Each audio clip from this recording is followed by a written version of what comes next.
Stephen A. Smith the Thumbs Down Award at the recent convention in Atlanta. And Stephen A. Smith had anything else about it. We have the president of the NABJ, of which I'm a member. I just want to throw that out there through the Chicago chapter. We have Miss Erin Haynes on the line. Good morning, President Haynes. How are you? Good morning. We love a member.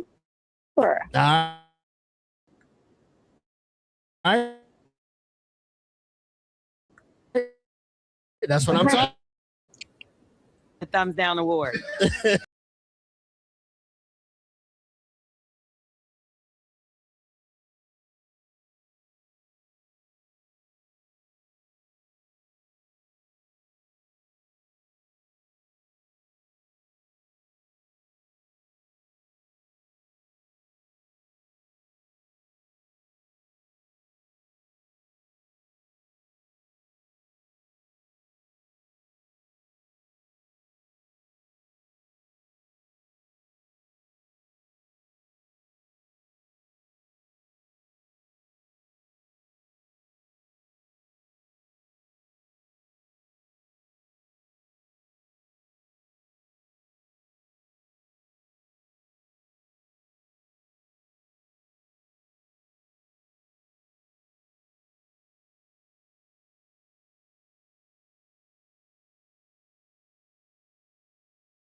Peace and blessings, brothers.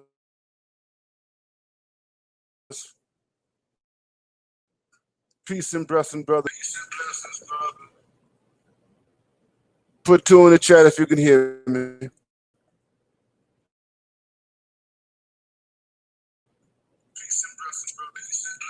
I apologize. I apologize. I apologize. This is for the replay gang.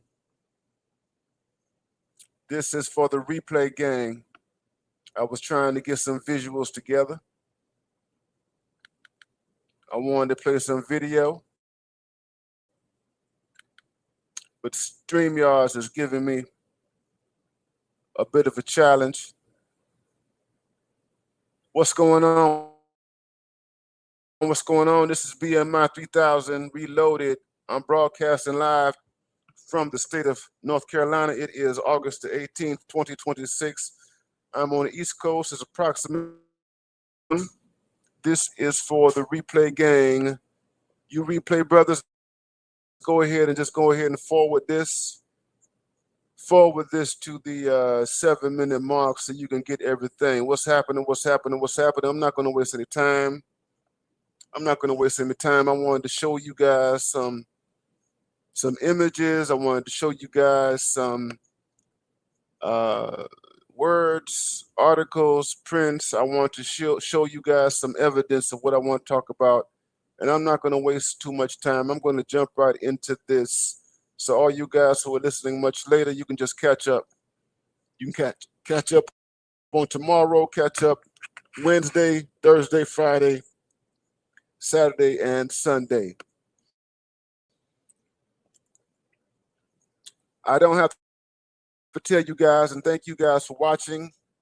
I see everybody here joining live. I see Dr. L. Good to see you, Dr. L. Good to see you, man. Glad that you're here. Corey McPherson, good to see you here, man. Thank you for that. It's good to see you, man. Thank you for that. R2 Heroes, good to see you here, man. Thank you for that. Macro Dollar, what's going on? Glad that you're here, man. Good to see you, man. Thank you for that confirmation. Man, we got a lot to talk about. My man Chaos Rain is in the house. Chaos Rain in the house. Good to see you, brother. Good to see you. It's been a long time, brothers.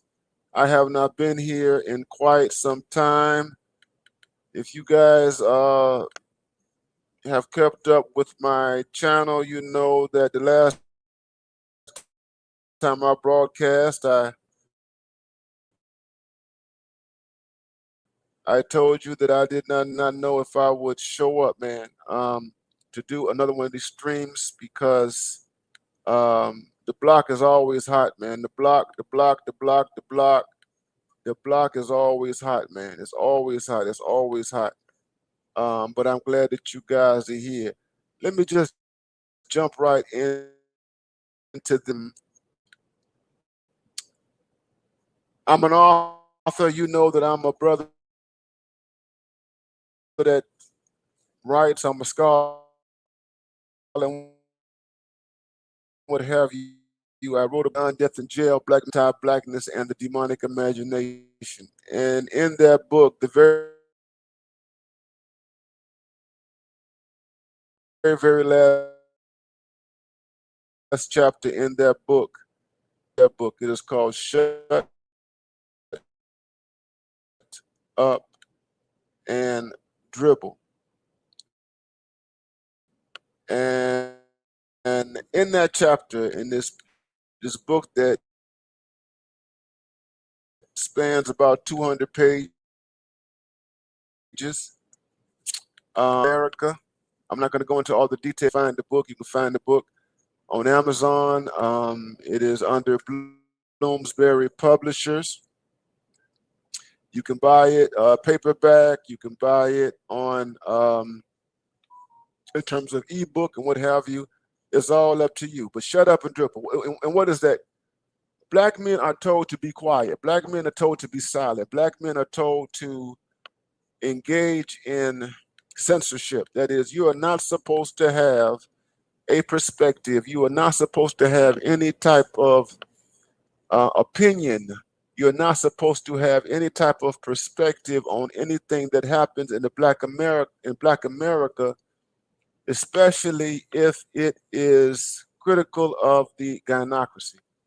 And Stephen A. Smith, what we're going to talk about tonight, and I'm not going to take up too much of your time. I might bring some of you guys up and what have you if I don't go too long. But Stephen A. Smith is Exhibit A. Exhibit A. Exhibit A. Exhibit A of everything that I've talked about, everything that I see in terms of the ongoing demand. And this is a demand. It's a demand that you see in the larger culture. It's a part of white American culture, the ruling class culture. It is historical. There has been an ongoing aggressive effort to censor Black men, to censor the voices of Black men, to censor the ideas of Black men. There is this belief that it is the job of a Black man and Black men writ at large to shut their mouths, to not say anything about the political order in this society, to say nothing about economics, to say nothing about foreign policy, to say absolutely nothing about what is going on in terms of the relationship between Black Americans and the American empire. And I'm going to say this to you, brother. All you have to do is look at our political history and look at all the political movements, look at all the assassinations. You look at the demise and the destruction of the Black Panther Party. You look at the assassination of Malcolm X. You look at the assassination of Martin Luther King Jr. You look at the deportation of Marcus Garvey back in the 30s. You can go on and on and on. You can look at W.E.B. Du Bois and what happened to him and how he was compelled to leave the United States to go to Ghana in order to be free as a Black man and to say and to live as he wanted to be free. You can go deep, deep, deep, deep, deep into the history, into the annals of Black American experience, and you can see this ongoing effort to censor Black men. And in 2026, you guys know this. This is why we have this space right here for Black men. You guys know this, that it does not end. It is reckless. It is enduring. It is insufferable. It is, in my estimation, and in the way I put it in my book, it is fundamentally demonic. And Stephen A. Smith is Exhibit A. He is the case study. And I'm going to jump right into this. Stephen A. Smith is all over the internet right now.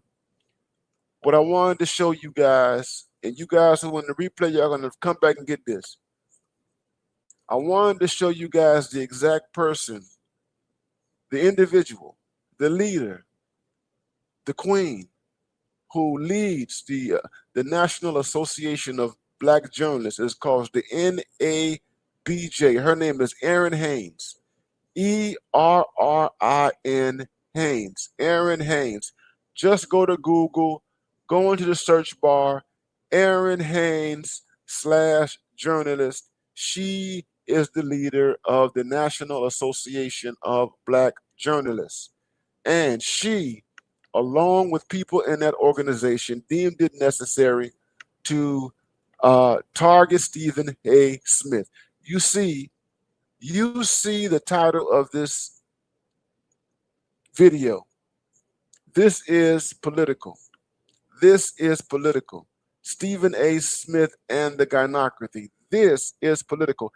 And this comes from the mouth of Stephen A. Smith.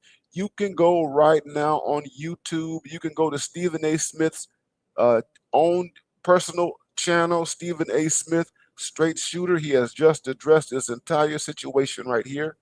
You can go back and you can pull up the videos on the National Association of Black Journalists, where this particular president in a very strident way, came out and she basically defamed Stephen A. Smith, and he responded to her defamation.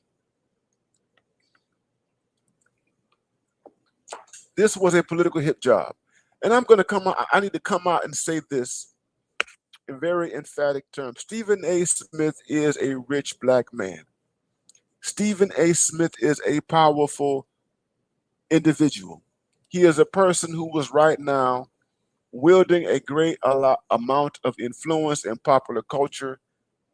You guys who follow sports know that Stephen A. Smith has been in the sports domain for decades and decades and decades. And in recent years, since Trump came into office, he has pivoted and he's gone into politics. And I'm going to say to you guys, in all honesty and candor, is that I have never been the fan or the stan of Stephen A. Smith. Stephen A. Smith, particularly before he made his new foray into politics, I was not a fan of Stephen A. Smith. And I'm going to tell you why I was not a fan of Stephen A. Smith. I was not a fan of Stephen A. Smith because I did not like the way in which he covered Black American athletes in sports. I had a problem with the way in which he dealt with black men in the NFL, black men in the NBA, black men who play college sports, be it basketball at the collegiate level or football at the collegiate level. And the reason why I have problems with Stephen A. Smith, because Stephen A. Smith had a deeply, deeply conservative, and what I would consider, the way I think about it now, a darn near anti-black approach to black athletes. Stephen A. Smith was someone, and this is before he went into politics, he was someone who I saw in my eyes who made it his job to be the moral police of black athletes, to be the characterological police. He was demonizing black athletes. Y'all know Malika Andrews. I don't have to tell you who Malika Andrews. She's on ESPN. Malika Andrews, the rabid, chronic, insufferable feminist who salivates at every opportunity to demonize black men, at every opportunity, be it basketball, football, whatso have you. She likes to live in the flaws of black men. This biracial woman who was deeply misandrous, has a feminist perspective. This woman hates black men, okay? And it's clear to anybody who has a thinking brain, anybody who has any level of consciousness, that Malika Andrews is someone who was an enemy of black men in the world of sports. And years ago, before he pivoted into politics, I saw Stephen A. Smith as no different than a Malika Andrews. I saw him as a conservative. I saw him as a Christian conservative. I saw him as a highly moralistic man who constantly browbeat black athletes. He did not treat black athletes the way in which he treated white athletes. That was my thing with Stephen A. Smith. I was surprised to discover.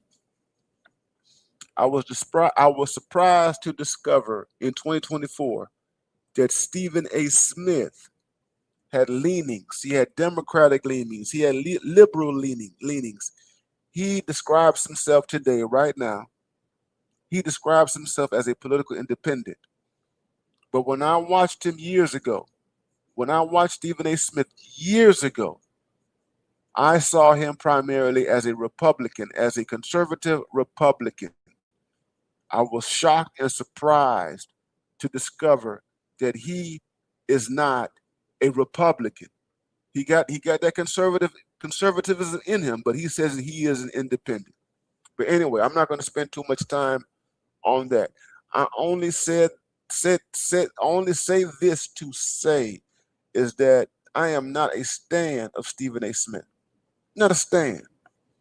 And I'm going to say this emphatically, even when he pivoted into politics, even with 2024 and leading up to the election, I saw him with suspicious eyes. And in fact, I saw him through the eyes, through the lens of a coward. Because it was clear to me, especially with Kamala Harris and all that kind of stuff, it seemed to me that Stephen A. Smith was a fence rider, that Stephen A. Smith did not have backbone, that he was not strong, that he lacked some type of courage to stand on convictions. I really believe that he says right now that he regrets voting for Kamala Harris. He said he voted for Kamala Harris, and now today he says he regrets voting for Kamala Harris. And I think that the reason why he did not vote for Kamala Harris, I'm sorry, let me backtrack. The reason why he voted for Kamala Harris is because he was scared of the Gynocracy. He was scared of the pushback that he would get if he would be too public about what his real convictions are. And I'm not saying that this guy is, a Trump stan or anything like that, but I'm saying that Stephen A. Smith has struck me as a fence rider. But nevertheless, despite all those things, Stephen A. Smith, after 2024, has put his stake in the he has put his stake in the sand in terms of politics, in terms of being critical, in terms of looking at politics from his own perspective, from an objective standpoint. And that objective standpoint demands, at least from his perspective, that he is not simply objective about the Republican Party, but he is also objective about the Democratic Party. And this is where he has gotten in trouble. He has gotten in trouble because he has been very, very critical of the Democratic Party. That is the bottom line right now. Stephen A. Smith is critical. He is a critic of the Democratic Party. The Democratic Party, which has a stranglehold, which has a monopoly, which has a mind-boggling plantation mastery of the Black American political vote. That Democratic Party. That's Stephen A. Smith. Critical. And what you have here, Aaron Hayes, and let's get into this right here. The National Association of Black Journalists, they came out recently at one of their conventions and they basically defamed Stephen A. Smith. They basically denigrated this man. They basically called him a coon. They called him a sellout. They called him an Uncle Tom. They basically said that he's some type of traitor to Black America because he had the audacity over the last year, 2 years, almost 2 years now, to critically evaluate the loudest people in America. The loudest people in America. And who are the loudest people in America in terms of politics? The loudest people in America in terms of what is happening in the United States right now are not Black men. They're not Black male youth.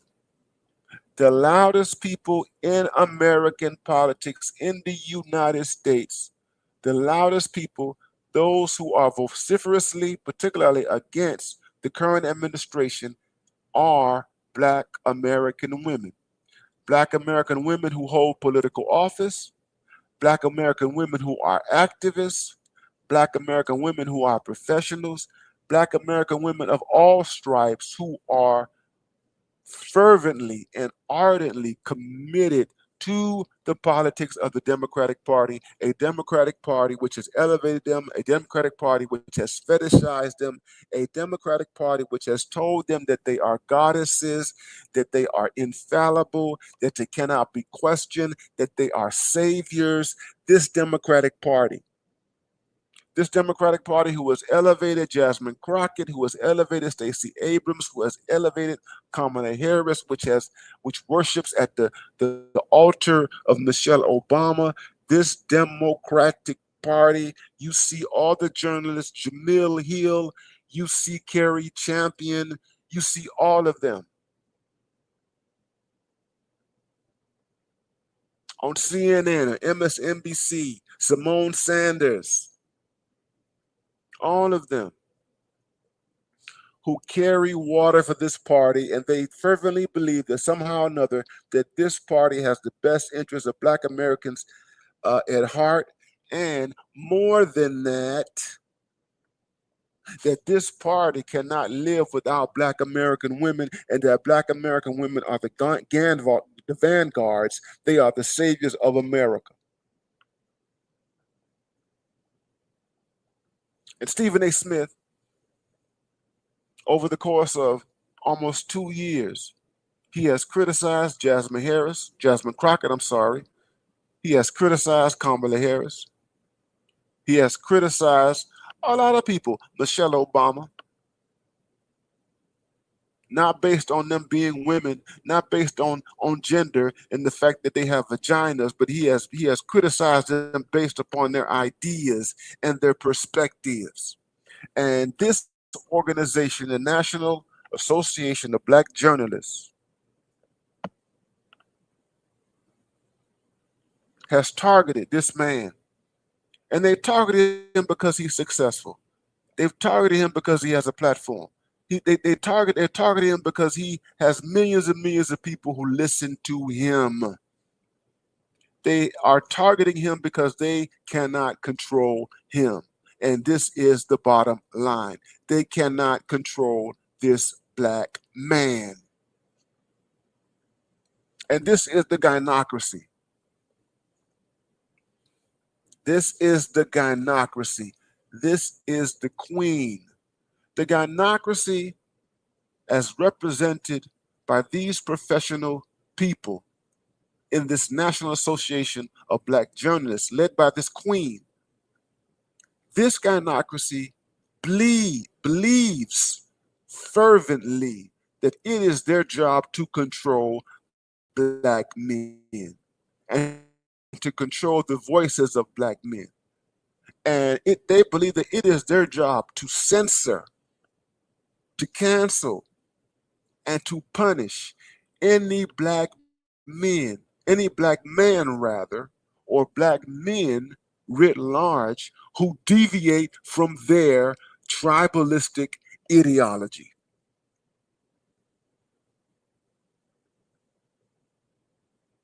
And these people who are cultish in their beliefs, they are cultish in their perspectives. These people are insanely fanatical about who and what they believe they are in America. They are insanely fanatical about their role in Black society, in American society writ at large. Believing that somehow or another they are oracles, that they are messiahs, that they have the right perspectives, and that they are above evaluation, criticism, that no one can hold them accountable, that no one can put their feet to the fire, that no one can challenge them. And this fanatical, insane, cultish, tribalistic orientation that they have is one that has been sustained by white people. It's white people, white Americans, white liberals, and even white conservatives over decades and decades and decades and decades, having fetishized this population for decades, having used this population for their own political interests, putting them on a pedestal, having them believing that they are infallible, that they are invincible, that they are gods, that they are goddesses, that they stand on Mount Olympus and that no one can criticize Mount Olympus.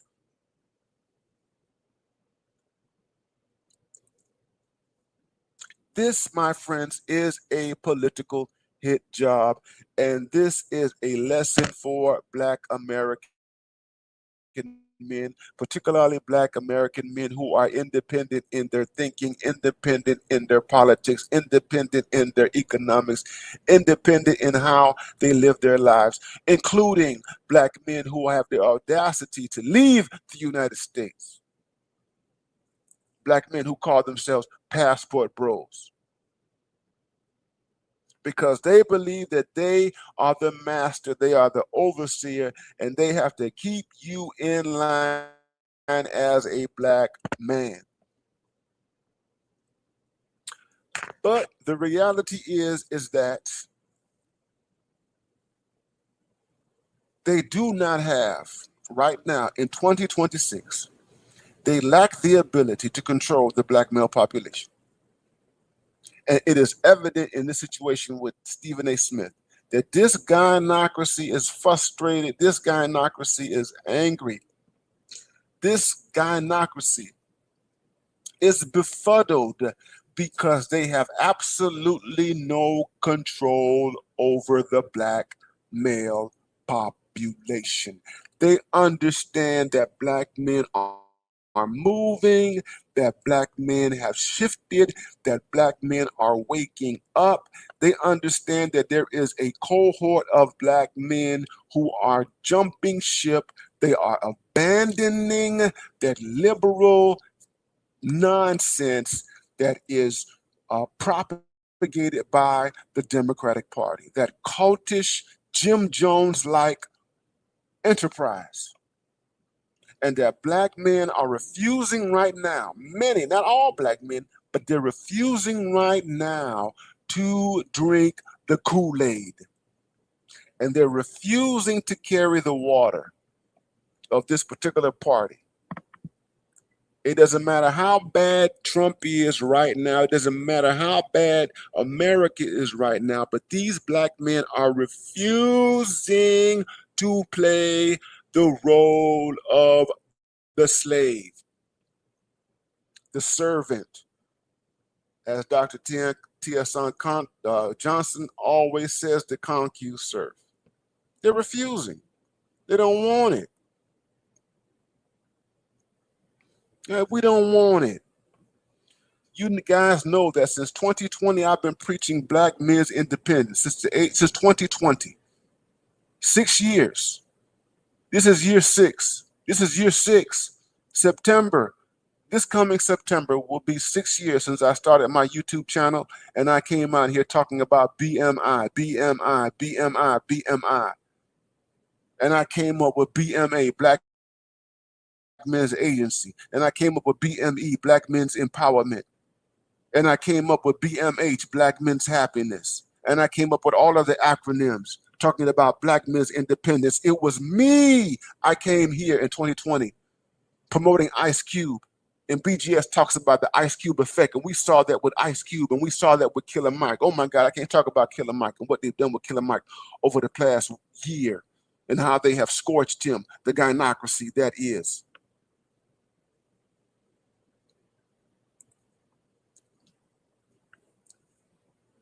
But this person, her name is Erin Hayes.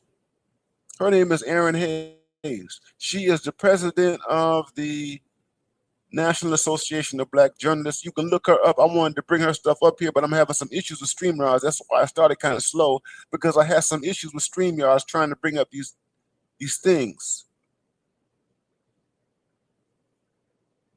Erin Hayes is a rabid feminist. She is a rabid feminist. You go and you Google this woman and all of her stuff comes up. The only thing that this person cares about is women, women, women, women, gender, gender, gender, gender, gender. This is a person whose journalism is focused exclusively, primarily on women's issues. That's who she is. She only cares about women. That's all she cares about. And it came out clearly, if you go back, it came out clearly if you go back and you look at the videos that are right here on YouTube and across social media where she is condemning Stephen A. Smith. All she cares about is women. And this is comical to me because this is an organization, the National Association of Black Journalists, This is a social association that is supposed to be concerned about black journalism, the black population. The last time I checked, my friends, the black population is not comprised exclusively and primarily by black women. The last time I checked, there are more than 40 million black people in the United States. The last time I checked. The last time I checked, the black population hovers between 13 and 14% of the population. You cannot talk about being black, or you cannot say that you are a black organization who only deal with half of the population or a percentage of the population. You cannot do that. If you are only concerned about women, you are not a black entity. You are not a black organization. Thank you, Mr. Z, in effect. Thank you for that. A black organization, black, the black church, the NAACP, I'm even reluctant to say that the Urban League, the black, whatever black organization that you want to talk about. Organizations that were founded not in 2026, organizations that were founded in the early 20th century. Organizations that were found before. I will start with the black church. The black church is not a 20th century phenomenon. The black church was founded in the late 1700s. The black church, the AME Church organization, founded in the late 1700s by Richard Allen and Absalom Jones. The African Methodist Episcopal Church. They did not found a church for women. They did not found a church for men. They founded a church for black people because black people were catching hell in white churches, white Methodist churches. And they decided to start a church for black people. They called, and here's the thing, they called themselves Africans. African Methodist Episcopal Church. Richard Allen, Absalom Jones. And here we are in 2026. You have these rabid feminist gynocrats who have basically deconstructed the idea. They have destroyed the phenomenon of a black institution. And I said on Facebook to all of my Facebook friends that black institutions, in light of this phenomenon, no longer exist. There is no such thing as a black institution. They're dead because they have been captured by this feminist horde. They have driven black men out of these institutions. They have alienated black men. They have doubled down on liberal white feminist beliefs. And they think that they are some type of vanguard, and they're not a vanguard. There is no such thing as a black institution. This is the Gynocracy. This is a gynocratic takeover. I am old enough to know what black journalism is. I'm old enough. I'm 52 years old. I will be 53 years old on September 6th of next month. I will be 53. I am old enough to know about the tradition and legacies of black journalism. I am old enough to know about Ida B. Wells. I am old enough to know about the Amsterdam News. I am old enough to know about the Chicago Defender. I am old enough to know about the Pittsburgh Courier. All of those are black publications. Those were journals, those were publications created for and by black people. And when they wrote about black people. They didn't write about black women. They didn't write about black men. They wrote about black people as a population. The founder of Ebony Magazine, John H. Johnson. John H. Johnson founded Ebony Magazine in the 1950s. He founded that magazine for black people. He was the publisher. Johnson & Johnson Incorporated. He had Ebony Magazine. He had Jet Magazine. These were entities. These were publications that dealt with the entire black population for decades and decades and generations. They were not feminist magazines. They were not women's magazines. They were black magazines.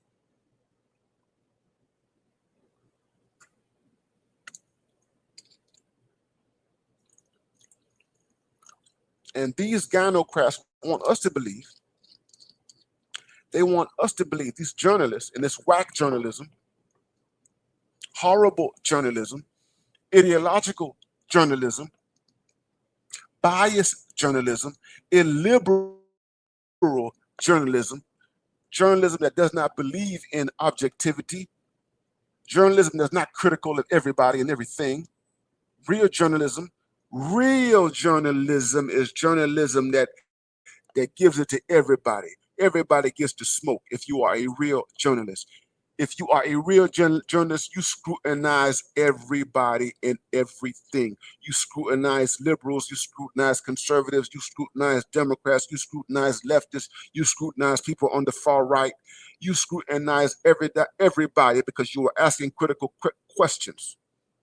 Let me tell you something. Do you know what real journalism is? Do you know what real journalism is? I'm gonna tell you what real journalism is. Real journalism is when people get killed. I'm sorry, I'm gonna say this. That's real journalism. Real journalism is when you have people who write under the auspices of journalistic investigation and they lose their lives. That's real journalism. That's real journalism. And the reason why they lose their lives is because they ask hard questions. Okay?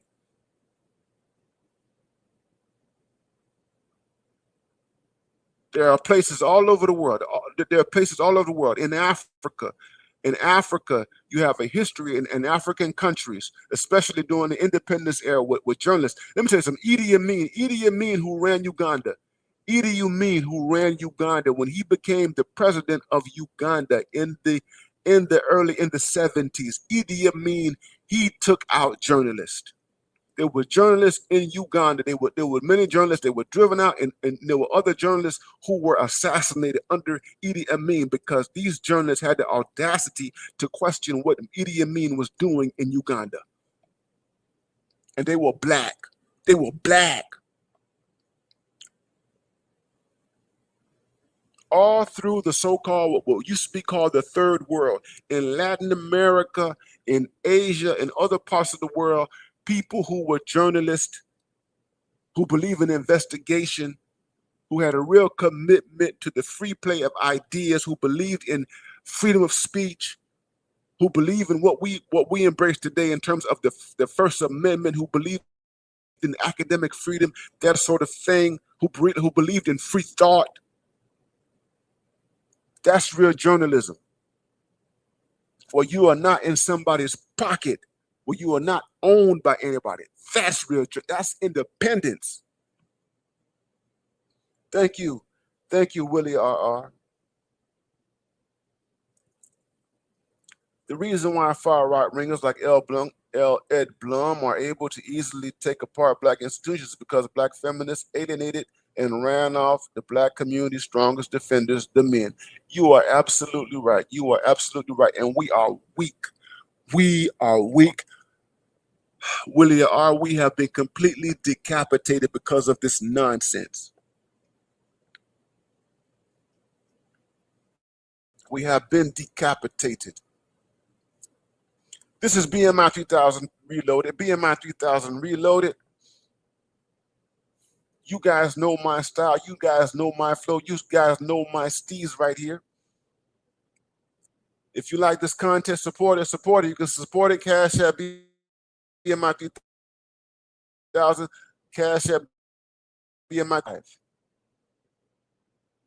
And you know, guys, I can't come out here as much as I want to because I am the way I am, because I have these sensibilities, because I'm not PG. I'm not PG. I'm not PG-13.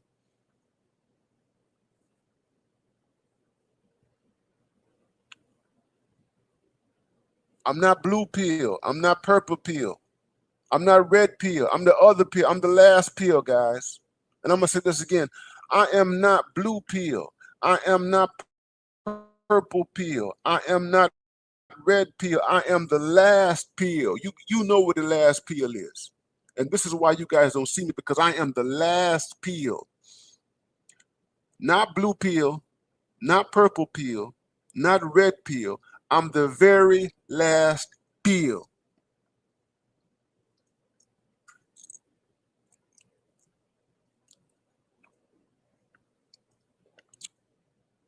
So Stephen A. Smith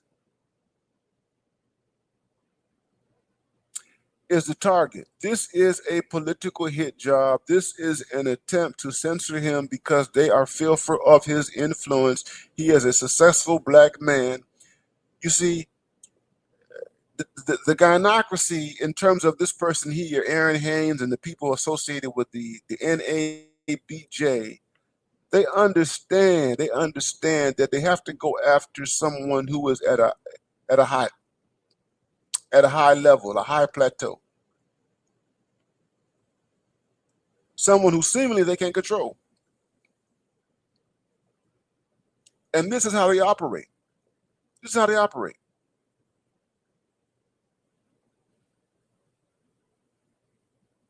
They're threatened. Their fake, their fallacious sense of power is threatened, because the United States right now is in flux. Our society is in flux. No one knows what's going to happen in 2026. No one knows what's going to happen. We have these midterm elections coming up. We don't know what's going to happen. There are all sorts of prognosticators, and there's all sorts of prophets saying what's going to happen in terms of midterm elections. We don't know what's going to happen in 2028. We don't know what's going to happen in 2032. American civilization is in a state of crisis right now. It's a very unique, peculiar type of moment. And people are scared. They're scared because their livelihoods are being jeopardized. And that's one thing you need to understand. You have to understand that there are lots of people who are living under high levels of anxiety. This Gynocracy is living under high levels of anxiety because you have the racist, white supremacist side of America that basically has told this Gynocracy that they are disposable. That's it. This Gynocracy has enjoyed more than 50 years of an open society. I want y'all to get this. The Gynocracy has enjoyed more than 50 years of an open American society. And now that open American society is closed. It's closed now. They had a 50-year window. The white people gave them a 50-year window filled with opportunity, affirmative action, DEI, welfare, food stamps, Section 8, NGOs, nonprofit organizations, homeless shelters, domestic violence shelters, mutual aid, all sorts of safety nets, beyond the New Deal, beyond the welfare state. And you have this portion of American society that's saying that, guess what, we're not doing this anymore. Everybody has to pull themselves up by their bootstrap. This is what got them shaking in their boots right now. Because they've been spoiled by the last 50 years of an open society. And now that open society has closed. And they're struggling and they're fighting desperately to maintain what was there in the open society, hoping that if it's not the Democratic Socialists of America, that it's some moderate liberal or moderate liberals who will get into power and to preserve their status in America.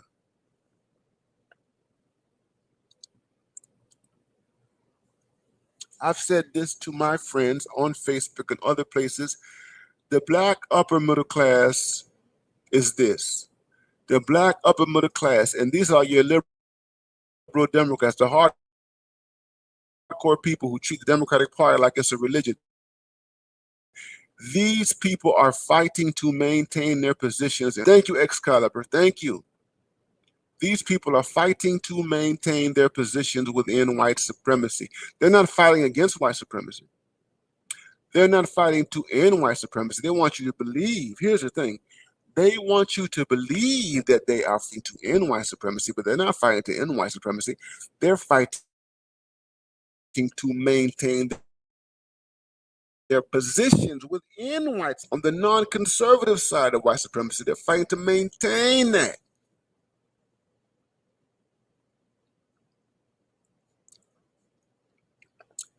And the sad thing is that they never anticipated or expected this day. They never prepared for the reality of where we are right now in the United States of America. They did not prepare for it.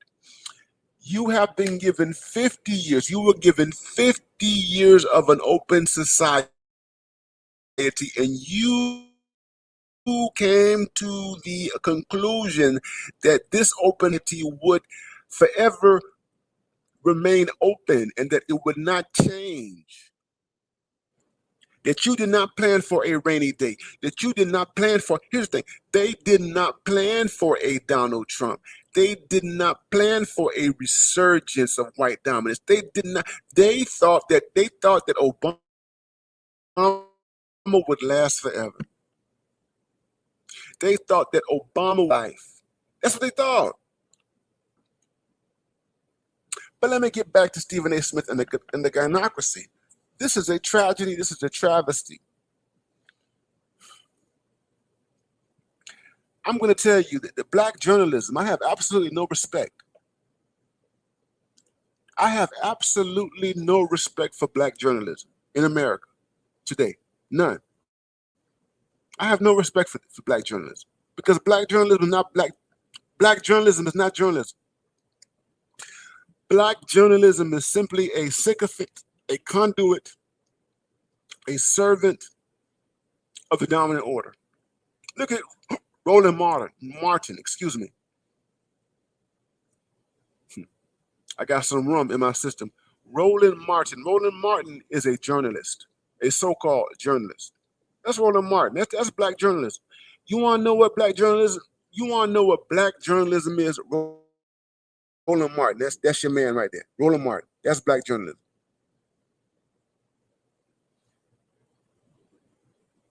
Roland Martin is somebody who is owned by the Democratic Party, and his job is to keep black people voting and supporting this party without any type of reciprocity, without any type of transformative policy or what have you. That's his job. He is the quintessence of what black journalism is. That is Roland Martin.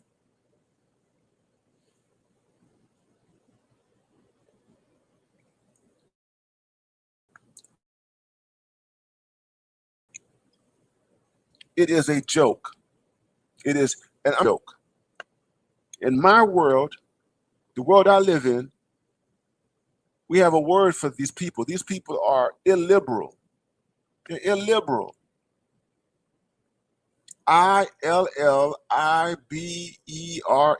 Illiberal. The word is illiberal. What is illiberal? Illiberal means that you have no tolerance for the other side. If you are illiberal, what you do is that here's you. You demand that your perspective is represented everywhere and that your perspective is heard, your perspective is tolerated, perspectives of people who look differently at things, people who disagree with you. That's illiberalism. Liberal. You see, what people call liberal today is not the liberalism that was created in Europe in the 1700s. That's not liberal.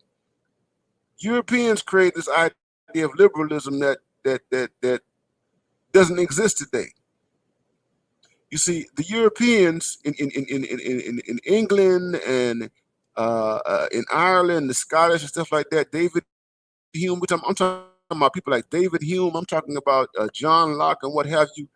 When these people came up with this notion of liberty and liberalism, they were fighting against monarchies. They were fighting against kings. They were fighting against the influence of the church, a tyrannical enterprise. The church was tyrannical. The monarchy was tyrannical. These were suppressive forces. And in Europe, in the 1700s, you had people who rose up and said, you know what? And they were children of what we call the Enlightenment. They rose up and they said, you know what? We don't want the church to dictate our lives and our political beliefs. We don't want the monarchy. We don't want kings and queens and aristocrats and potentates to tell us what to do and how we should live our lives. That's how liberal into being in the European world. In the European world, the liberal was someone who said, we don't want to be told what to do. Unnecessarily. We don't want a king or a queen looking over our necks, dictating our lives.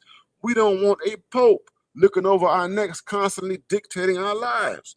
That's what liberalism was born out of. But in 2026, the type of liberalism that you have right now is a type of liberalism that is authoritarian. It is fascist. These people believe that they have the right ideas about everything, and these people believe that they have the authority to tell people what they want, what to do. They are just as bad as the people on the right who have authoritarian and even fascist tendencies.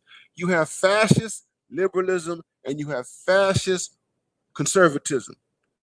That's it. Fascism knows no political ideology. It's all over the place.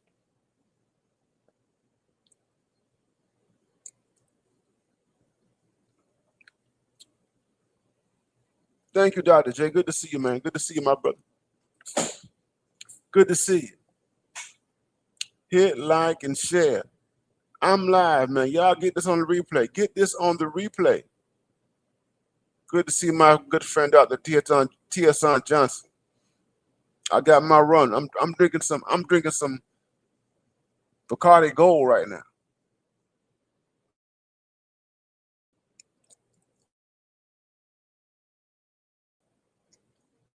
This comes no surprise. The majority of members of MBG, the MNABG board are chicks.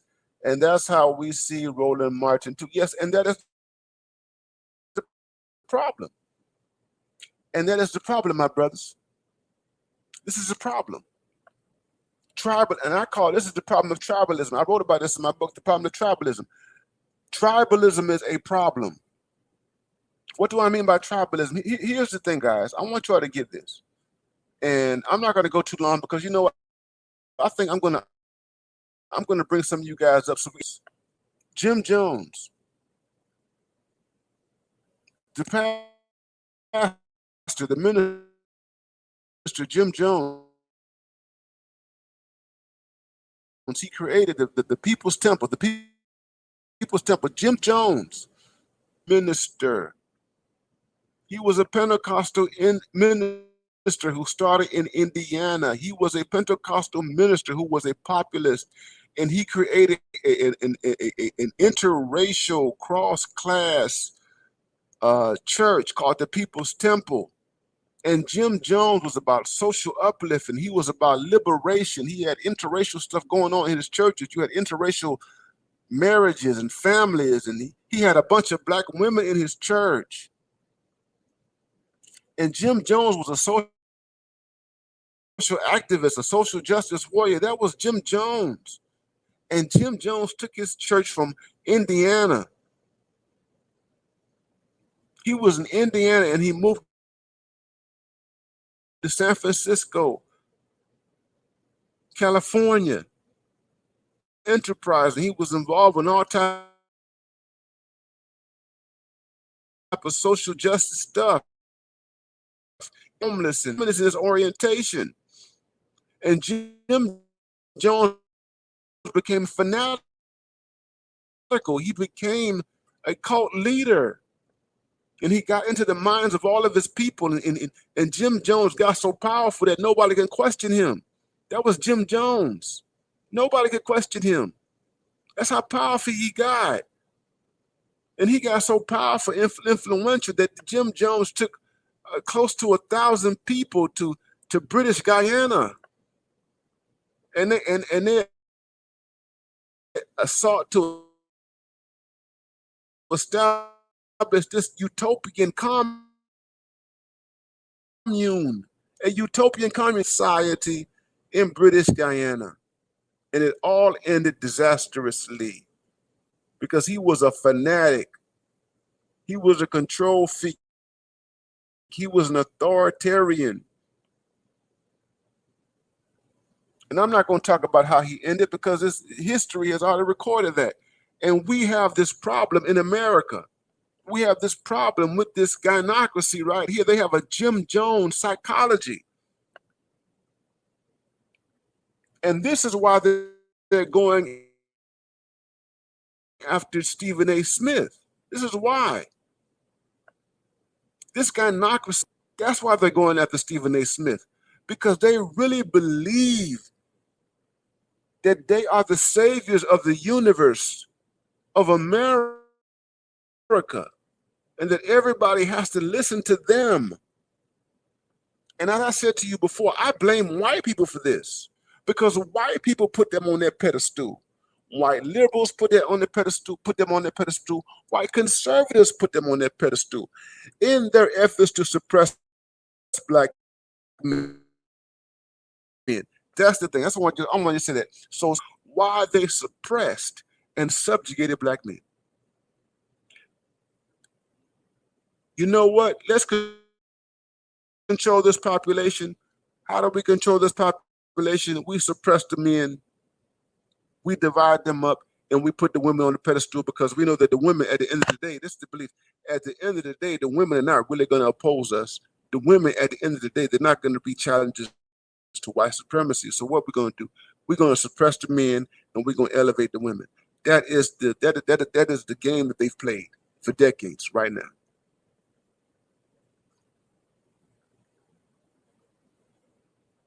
It's the game they play. And now we see this coming out.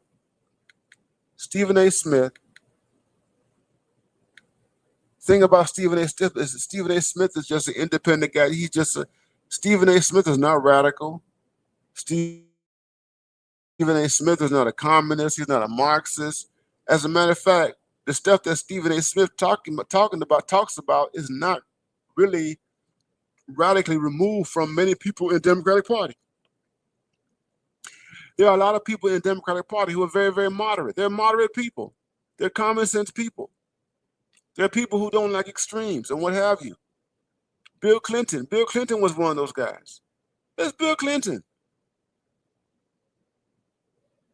Stephen A. Smith fits perfectly in Bill Clinton's Democratic Party. That's Stephen A. Smith. But they want you to believe that because Stephen A. Smith was critical of the Queen, Crockett, Kamala Harris,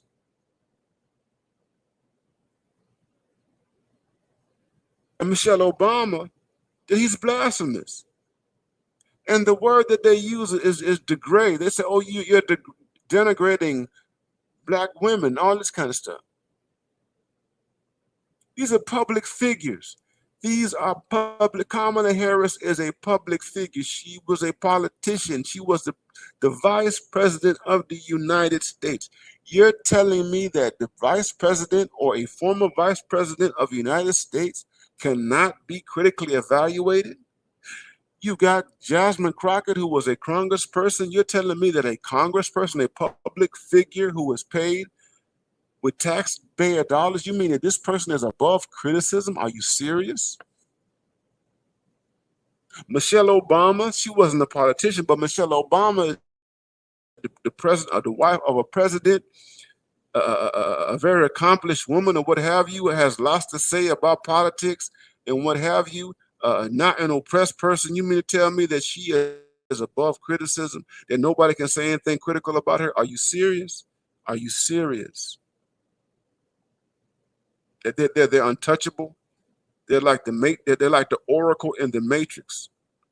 The Oracle who leads Neo into the light, who helps Neo find himself. You mean to tell me that these people are above critical scrutiny? Are you serious? What type of nonsense is that? That is nonsense. That's infantilization. That is not critical. It's childish. It's stupid. And this is the stuff right here. This type of thinking, this orientation is the death of black people. If this stuff is to lead black, this is the death of black folks.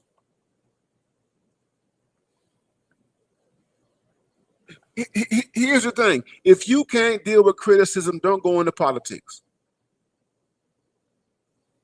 If you cannot deal with criticism, don't seek to become a congressperson. If you can't deal with criticism, don't seek to become the president of the United States of America. If you can't, Shakespeare, this is Shakespeare. Heavy is the head that wears the crown. Heavy is the head that wears the crown. That is Shakespeare. If you want to be a monarch, if you want to be a ruler, if you want to tell everybody what to do, you better get ready for the mercenaries. You better get ready for the javelins. You better get ready for your enemies, because your enemies are going to come for your head if you want to be the king, if you want to be the queen. Trump got shot. Trump has had assassination attempts. I'm seeing reports where Trump went to Turkey for a United Nations meeting or a NATO meeting, and Trump had to get off of Air Force One and get into a military plane. They had to, the United States military had to shirk off possible assassination attempts by putting Trump on a military plane. He could not fly back to the United States, according to the media that's being reported right now, on Air Force One. You fly to Turkey on Air Force One, but you don't fly back on Air Force One. You fly back on an army plane, a military plane, because you were concerned about possible attempts on the life of the president of the United States. If you want to be the boss, you got to pay the cost to be the boss. And what it is clear to me that these people are not willing, these people don't want to pay the cost to be the boss. She ain't ready.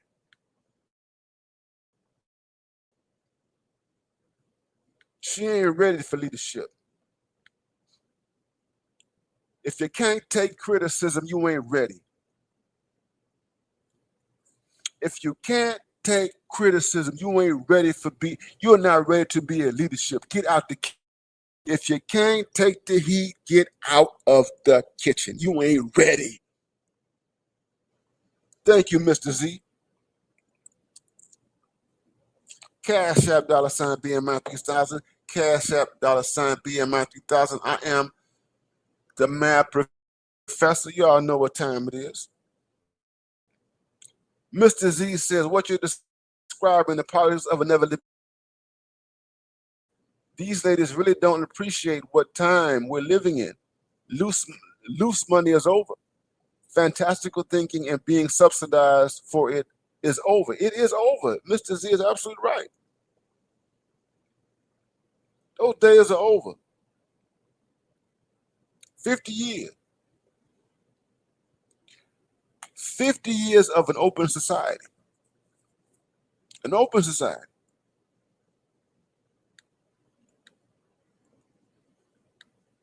The most dramatic changes in the status of women in the history of the world I want y'all to hear this. The most dramatic changes in the status of women in the history of the world, period. I'm talking about human history. Those changes have taken place over the last, I'm going to go further, the last 60 years. This is why these women are so full of themselves. Because they don't understand that the last 60 years, within the last 60 years, more changes have happened in terms of the status of women than has occurred in over 1,000 years. Let me say it again. More changes have happened with the status of women in the last 60 years than the last 1,000 years. And these people are oblivious to that. They're oblivious to that. They don't understand that. More has happened with women under the auspices of transformation and structural change and psychological change than has happened with Black people. The status of women is more elevated in this society than it should to be born as a woman than it is to be born with Black skin. That's it. They've done more. And these people are completely ignorant and oblivious to that. And you would think that, see, here's the thing, it should make you humble. Oh, it should make you humble. It should make you humble. It should make you sober if you're a woman. But they're not humble. They're not sober. They're arrogant. They should have generosity. They should have gratefulness because they were not born before 1960. They were not born into the 1920s. They were not born into the 1890s. These women were not born into the 1850s.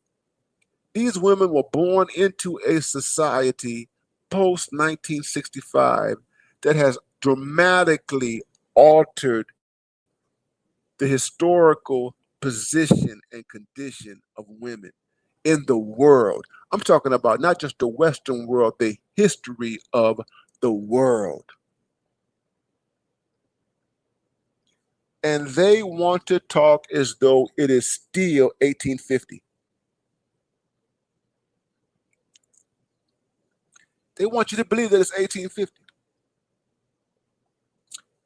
They want you to believe that we are still in the world of first wave feminism. This is nonsense.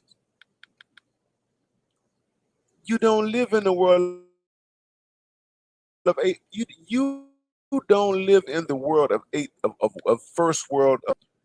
American society is far removed, light years removed from first wave feminism. American society. Anyway, this is the first half. You know what I'm going to do? I want to hear from you guys. I want to hear what you guys want to think. I only want guys. I'm going to drop the link in the chat. And you have to have avatars and what have you. If you don't have an avatar, I'm not pulling you up. If you have a strange name or what have you, or profile, I'm not pulling you up, guys. I'm dropping the link right now. And you guys who really have something to say about this situation, I'm going to pull you up. But if you don't have avatars and you got strange names and all that kind of stuff, I'm not pulling you up. Look at the Cash App, $BMI 3000. Cash App, $ BMI 3000, guys. You guys know I don't come out here every day. I don't come out here every day. Oh, and here's another thing I want to say. There's been a request made for me to talk about the feminist Naomi Wolf. Naomi Wolf is a feminist who was a part of the second wave. She's in her 60s now, and she has turned the corner. She is no longer pushing a lot of the stuff that she pushed in the second wave, and she's talking about the crisis, what she regards as the crisis of masculinity in the Democratic Party, and the Democratic Party doesn't know how to deal with men. I've been asked by a number of people to weigh in on what Naomi Wolf has said, and I do that real soon. So I just wanted to put that out there for all you guys. I'm going to drop the link, guys. The link is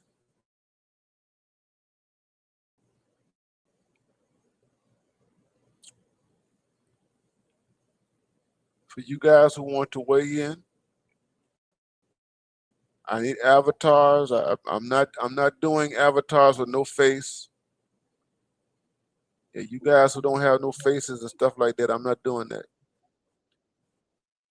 Dr. Dunbar. Peace, fellow Dusty Doc. How you doing? Hello. Can you hear me? Dr. Neil, can you hear me? Hey, Dusty. Can you hear me? I can hear you. I can hear you, man. How are you, brother? I'm good. I think StreamYard is giving everybody a hard time right now. I just tried to do something and I had no mic. So but maybe that was a sign I should come over here and talk with you a little bit about this. I wanted to do some video. I wanted to do some video, man, and I wanted to do some other things because I wanted to make this real. But StreamYard gave me a hard time during the first 7 minutes of my video. But anyway, okay. Talk to us, man. Man, holler at us, man. Weigh in on the situation. Oh, okay. Hey, man, this is I know Steven had left-leaning proclivities prior to the 2024 election. I don't know what made him switch and start to go hard on Kamala and the party and then Jasmine Crockett, but I love it. And you can see they gave him that thumbs down, and now you got Don Lemon coming, and now you got Theo Hughley coming. Rolly too. So rolling. So they're all circling the wagons against him. I say good job, good on you. They've I guess completely made the B-dubs their mascot over there. So they saved democracy. They're the face of that party, and I don't know what his motivation was for doing this, but he must have known there would be some blowback for doing this. Mm-hmm. Hanging out with Chris Cuomo, readily talking with Trump during the election. Go ahead. Mm-hmm. Yeah. So I say good job, Stephen A. Smith. No, go ahead. Finish what you're saying. No, I was going to say, and I'll drop down. And I was going to say, good job, Stephen A. Smith. None of this. I'm still here. Yeah, none of this is a surprise. None of this is a surprise. I'm going to applaud him for doing this, and we need more of this. All right, I'm going to drop. Mm-hmm.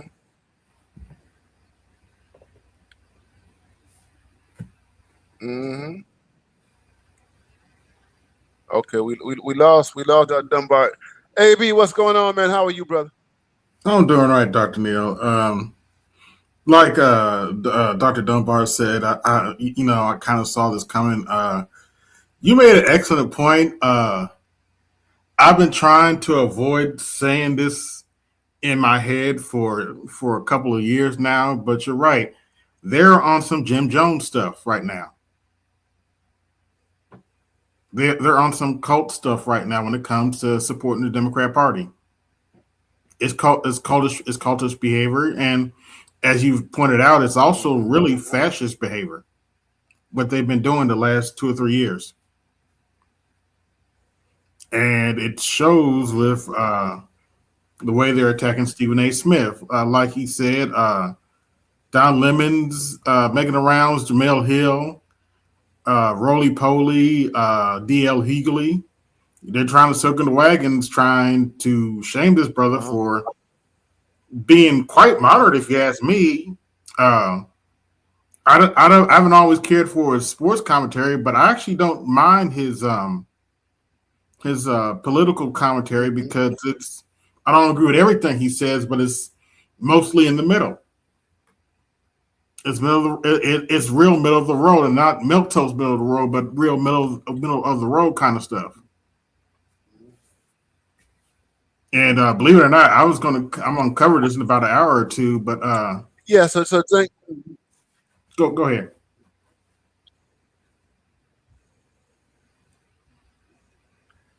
Yeah, so the thing is that the broader issue is black men who diverge. Yes. Who disagree. You know what I'm saying? Mm-hmm. So it doesn't matter, but you can have a black man who is on the left, you can have a black man who's anti-capitalist.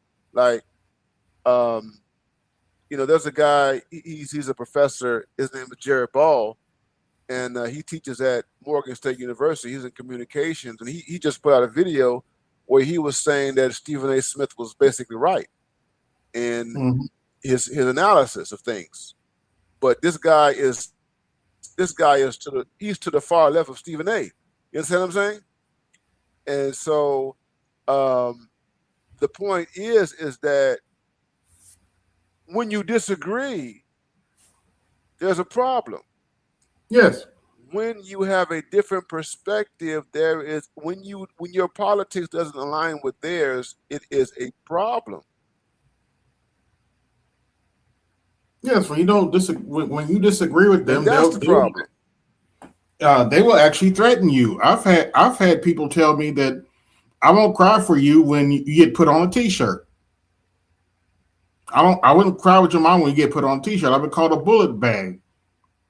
I've had people threaten me on Facebook, and this is not coming from the right. This is coming from the left because they disagree with me politically. Yeah. It's crazy. Yeah.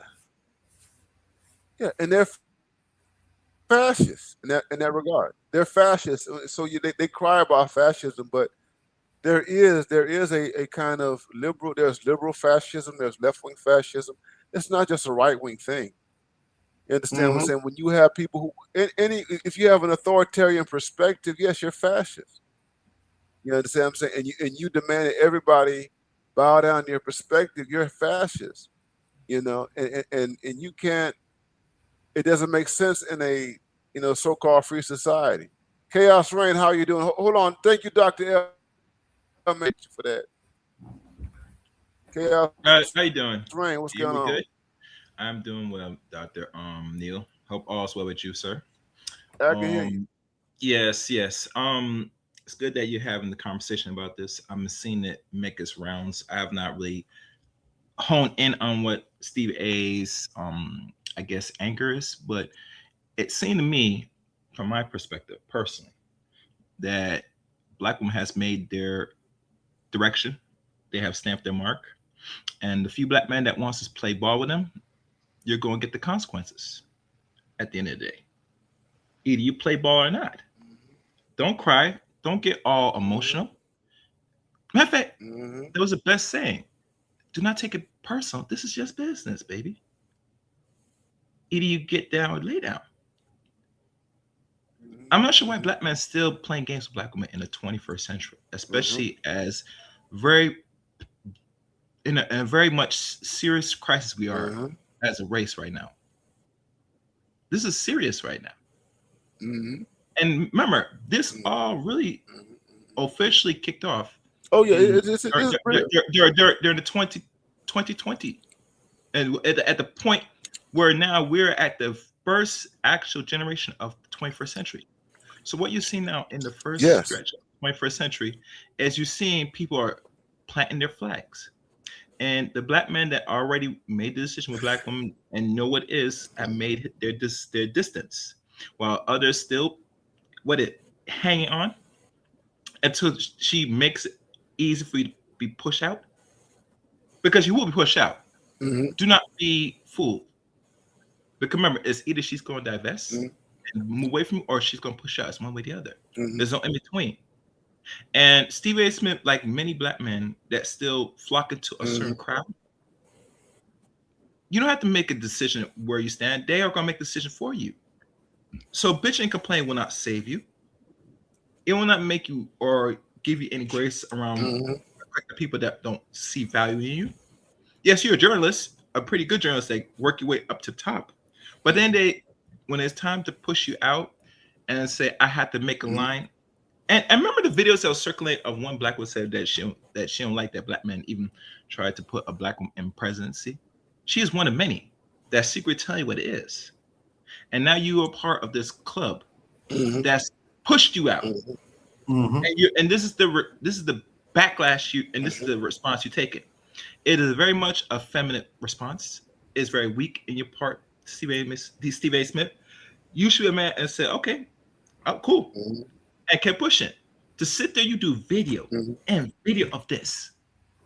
It's making a lot of black men that even side with that party very weak right now. That means you don't want to be an island of yourself. You should have been with the few black men that said, thank you for that, man. Thank you for that. But you should move to the direction where we're moving. Why are you still over there, dummy? Not only they don't like you, but now they just gave you your pink slip officially. So what are you gonna do now? And that's what we're gonna see now. What's gonna happen to now to all these people down? And mind you, this should be a receipt of videos to show everybody where you stand. And I don't want to make no line stand, but it's already made for us. I'm less my talk. Okay. Got you. Thank you. I got Mr. Z in the house, man. What's going on, Mr. Z, man? Holler at us, man. Talk to us. What's going on, Dr. Neil? What's up with you? So hopefully you guys can hear me good well. To see you, man. Glad you're here. Appreciate you, man. I wanted to go just do like this. You know, don't worry about the audio, man. Just go ahead. We're gonna get this straightened out. Okay. Black women have become, and I'm sorry for my background also, I'm outside. Black women have become the mascot for the foolishness, right? They were placed to be the agitators. And that is what they're doing. They're agitating, but they're not agitating for any particular cause. Agitating for any cause except for attention and notoriety. Here's the problem with that. Whether it's Jasmine Crockett, whether it's Kamala Harris, the issue that you have now is that money for that type of politics is over. The politics of inevitability is over. The loose money, it's over. America and its near peer competitor China, it's way too close to call right now. And so America just don't have the loose money anymore to be with the foolishness. So if Stephen A. Smith is talking about a seriousness, and that's what he was doing before we even get to Kamala, that's what he was talking about with Jasmine Crockett, is that, okay, you're agitating, but you're agitating for what? You're just being the agitator to Trump. Okay, cool, but you're agitating for what? Here's the issue with that. Nothing. Right now, I can't even call her Maxine Waters, because at least we could see what Maxine Waters did. She got some accomplishments. Yeah, it took her some decades, but she got some accomplishments. Jasmine Crockett, if you're going to be the mascot and the agitator for the Democratic Party, what are you doing for your people in Texas? What are you doing? So if Stephen A. Smith is calling that out, he's not denigrating black women. He's not demeaning black women. This is some weird politics that black women have gotten into, just being the face and the mascot for the BS, right? And so now we're in this really interesting place where the money is getting tighter. You're losing black men Yeah. on the left, and the major reason why You're losing men in general on the left, but go ahead. well, yeah, well, you're losing black men on the left mainly because the left is the party of pansies now. Go ahead. Softies, lames, weirdos, right? And is that 100% true? Yeah, no. Does the right Beggars. have its own skeletons in the closet? Absolutely. But does that Beggars. matter when the PR about leftist politics is that you over there with AOC and Jasmine Crockett? I put in the super chat earlier. AOC freezing her eggs, excuse me. Game over. JD Vance said single cat ladies, and he was talking about her. And there you go. Yeah, her and her man broke up, and there's video for beginning the freezing egg process. It's done. The conversation done. It's over with. It's done. So all y'all are now the caricatures that the right paints y'all out to be. Pete Buttigieg, AOC, Jasmine Crockett, and them. And all the people that's really about the economics of the left got pushed out or were told to be silent because y'all engaged in the cultural war with the right. And this politics of culture, of just the cultural war and the agitation and the left, and especially for black women with that standpoint theory and having the Democrats hide behind some type of moral superiority that black women are supposed to have. What happens when that gets challenged? What happened when we saw that with Jordan Peterson and Michael Eric Dyson? That debate don't do nothing in real life. When you just call a white dude an evil bad white man, nobody care about what you're talking about. So if Stephen A. Smith is being the sensible one in the room, then left of center politics, particularly in the black community, have to ask themselves, what exactly are we doing to win? Screw your morality and your self-righteous BS if you're not winning. If all you're going to do is agitate. And that's what we are now, just mascots and and not necessarily black men per se, although there are some black men, but black women, and that's what you were getting at, I think, Doc, is black women are the face of agitation now. Of just political agitation and just the mascot for all the BS, the baby deletions, the baby delusions, the loud, the obnoxious, the anti-nuclear family, all of that foolishness. Now the loud, the obnoxious, and I'll end out with this. Culture is down the street from politics. Politics is down the street from culture. If black women are the face of the foolishness, and you see conservative white men deathly afraid that their daughters will start sounding like black women, moving like black women, talking like black women, you have to understand they not gonna let that slide. They're not. And if your politics is gonna be what? Just being loud and obnoxious? Yeah, they're gonna take it from Trump.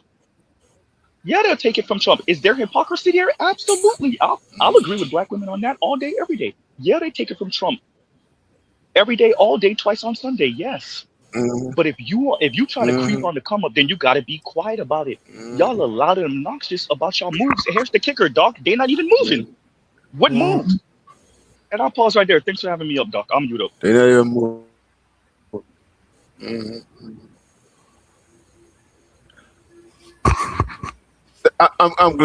I'm glad. Thank you, Mr. Z, man. I appreciate you, man. You know, I love my left wing black critical of the Gynocracy and there, and Mr. Z always makes it clear that Mr. Z tells the whole world I'm on the left.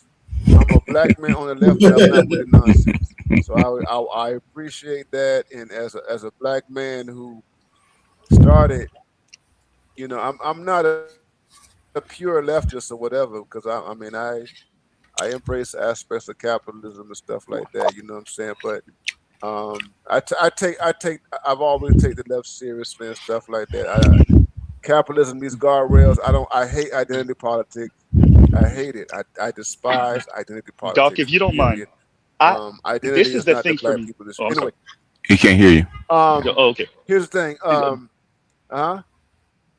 No, I'm sorry, Doc. No, I think you hear me now. But I'm on the left. Even though I This is suck at Z. math, I do math though. No, I'm on the left, but I do math. That's the thing. Mhm. It's that simple for me. I do the social math, and that's why yes, I'm on the left because I think unemployment, in national health care and all these other things that the left purports to want, welfare. I do think that if we're gonna have a system that works off the quarterly earnings and Yeah. whatever the hell, and you're gonna have unemployment, you need to have some type of safety net in a system like that. But Guess who else go believes in it? The right does too. I know, no, I know You that think you BGS, would but think MAGA? this is no. But yeah, no, MAGA is, to me, MAGA is a response to the past 30 years of bullshit. Yes. That MAGA is a response to 30 years of bullshit and the system picking winners and losers and putting their thumb on the scale. But that's a whole different conversation. Thank you, Z. neoliberal agenda. I want to move. Hold on. I want to move to a passport OG. I want to move to passport OG, and I want to get BGS to come in here. So passport, what's going on, man? Oh, hey, salute, Doc. Salute the guys on the panel, Z, Passport OG. AB, and salute guys. So what's that line that Future says? What's that line? He says, "Don't get too comfortable." Hey, listen, how can you be comfortable in the politics in this environment? I mean, and like I would like to identify with Z, but we have to define what the left is. I mean, is the left You ain't lying. is the left like Kamala Harris and Meg Thee Stallion twerking on stage, or is it Ralph Nader and Bernie Sanders? It's Mondami and AOC right now. I mean, because as excited as everyone is about Mondami, until he opens those books and proves that he can pay for all of this, it's just spectacle. So I mean, The left pay for stuff? Really? That's interesting. I mean, Doc, if he's running, that's an if he's running interesting debt to concept. do it, then this is just a spectacle for a couple of years, Hold and on, he's going to lose the BGS. next Hold on, race. BGS. You clear as what?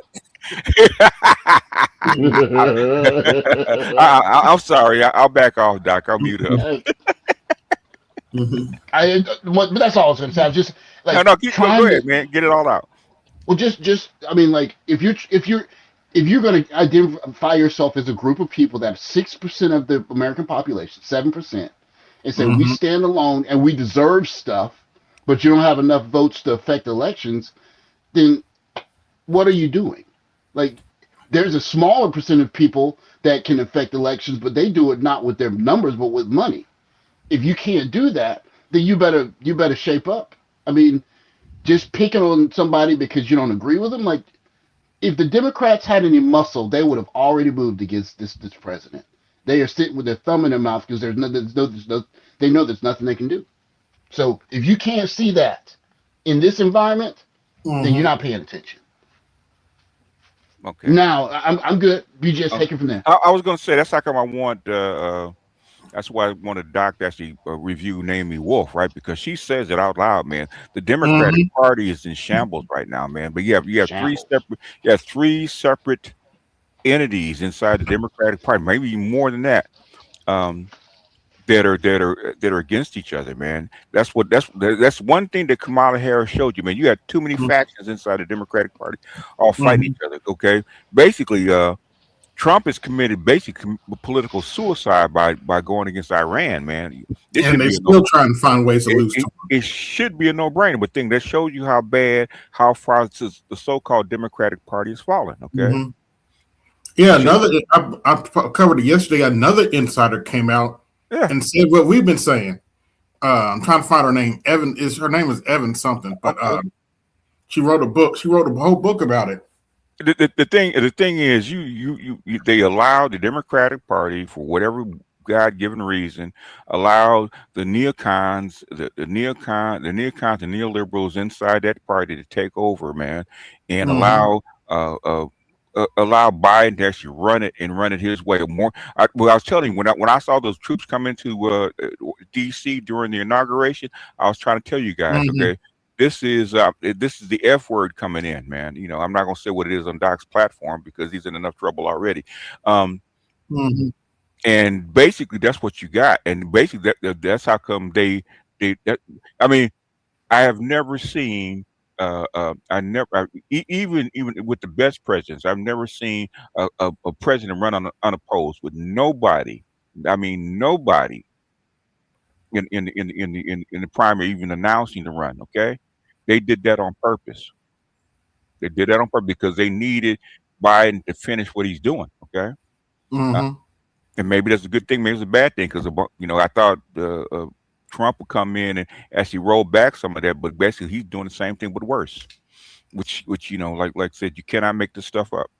But anyway, but about Stephen A. Smith and the Black Democratic Party, man, this is like the WNBA to me, man. It's nothing but drama Pretty much.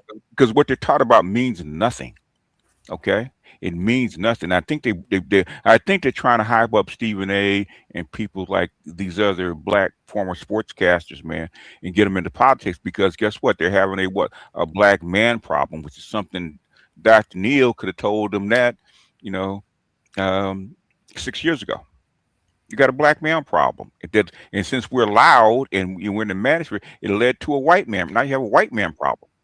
Mm-hmm. They had a man problem in general, but yeah. You have a man problem in general now. That's what Naomi Wolf was trying to say. So you don't have just a black man problem anymore because that's what you got with the Ice Cube effect. Now, after Kamala Harris and the stuff that they did, now you have a man problem, period. And basically, instead of Trump trying to rectify that inside the nation, okay, and put these people back to work, man, I know what he's trying to do. I knew that it wouldn't work, and instead of him reducing the budget $2 trillion, he's raising $2 trillion. Basically, it's pretty much game over. And what they're talking about. They're talking about everything else except what's important. They're not talking about the budget. They're not talking about the sell off of bonds, okay, which Trump, which they're trying to secretly get Trump to do without taking blame for it, okay? Because they ain't say squat about Venezuela and squat about what's going on in the Caribbean because they all agreed with it. Same thing. Why this AOC is supposed to be this lefty liberal, right? But she's right in the heart of APAC. She's right down with the agenda to actually go on with the Ukraine because she never spoke up. So you got a lot of these compromised lefties. That's how come this Democratic Party is Say that, BGS. Say that. So what they have to do is, what it says, if you don't have the facts, you dazzle them with what? BS, okay? That's Jasmine Crockett, okay? You sell them cakes. Culture war bullshit. That's not even culture war. It's not even culture. I don't know. Maybe it is culture war, okay? Maybe if you loosely expand the definition. No, I call it a minstrel show. It's a minstrel show, but exactly what it is. Okay, it's a minstrel show, and I think Stephen A., since he's in entertainment, he's going to get to be part of the minstrel show to bring the black men back into this so-called drama fest. So that's all it is. Minstrel show, I'll take it. I mean, for years, the minstrel show. I mean, what serious policy does Jasmine Crockett actually stand for? I'll wait. I mean, what serious candidate are the Democrats going to put forth in the next 2 years? If we don't know who it is yet, who is it going to be? That's the whole problem. That's why it's such a big disarray. Okay, and it ain't AOC. I can tell you that. Oh yeah, no, it's not AOC. It's not her. She might as well throw her hat in. I mean, it's up for grabs right now. She might as well. In my ideal world, it would be Nina Turner. Nina Turner is on the outs. Okay, Nina Turner is basically I don't know. She took up for black men, against probably against the better judgment of her political people. Okay, and plus Nina Turner is what she's a Bernie Sanders person. Mm-hmm. And Bernie exactly why I said her. Bernie, well, she's not gonna get her. Okay. All the Bernie Sanders people are on the outs. And the problem you get when you're so willing to get offended and you won't listen is that Stephen A. Smith is saying what everybody else can see. Like, you can't have this hip hop talking, finger wagging black woman who doesn't have any answers for anything, going in front of the everyone and saying big body, whatever she says, and take her seriously. Like that's not serious politics. Like, And if you want to ingratiate yourself into at least a fraction of the people in the middle, you have to conduct yourself as such. So if you knew that, okay, these people are not stupid, okay? The Obamas and these people are not stupid, okay? If you knew that, who would you pick that to represent that school of thought? You got to get somebody close to the middle. Somebody You got close to the middle with and some somebody Democrat. some son of Bernie Sanders-ish populist leanings, right? Okay. Yep. And Yeah. that's highly connected to what? The male agenda. That is it a wonder that all of a sudden Stephen A is getting all this political attention? Okay. Oh, you think? Oh, that's what you're thinking? Oh, wow. Oh, Yeah. Okay. Doc won't say it, but Doc knows this. I'll say Stephen A is the closest thing they got to. And no one wants to hear this, but Stephen A is probably the closest thing they got to winning the presidency in 2028. Don't forget. Politics is part show business too. Yes. What did Shakespeare say? I Doc? call it DC for the ugly people. What did Shakespeare say? All the world's a stage. Don't forget that. And I'm gonna say something that's gonna hurt a lot of feelings, but That's it. the way I see it right now, you say what you want about him. I don't see a Democrat candidate that can go up against JD Vance right now. Okay. JD Vance was a wounded duck, man, and basically he was ripe for the taking because of this Iranian war and the gas prices and all the other stuff. Even with that, I still don't see them. Man, the Democrats should be all over this yes. USS Lincoln right now. Okay. Yeah. Yes. It should be all over that. Media from Fox just try to shame them too. Like they should be all over that crap. It should be all over that. Hold on, guys. Go ahead. I'm sorry. Guys. Let me acknowledge Turkish Tyrone. Thank you for that, man. Joining late. Salute to the dog and the bros. Keep what you're doing. Black men, keep your perspective and platform like this. Glad you're back. Thank you, man. I appreciate your support, man. Hold on, brothers. Anubis. Thank you, right. man. Oh, we got. That's my boy. We got the big one right here, man. Anubis, man. Anubis. Okay. We're gonna put He's you that out dude. here, man. $50. Anubis is that dude, man. $50 holler right here, man. Anubis He's that right dude, here. man. Hey, Anubis and Miss Delta are them dudes, man. Okay, don't get it twisted. That's them dudes. A BMI, Shout out to KMS too.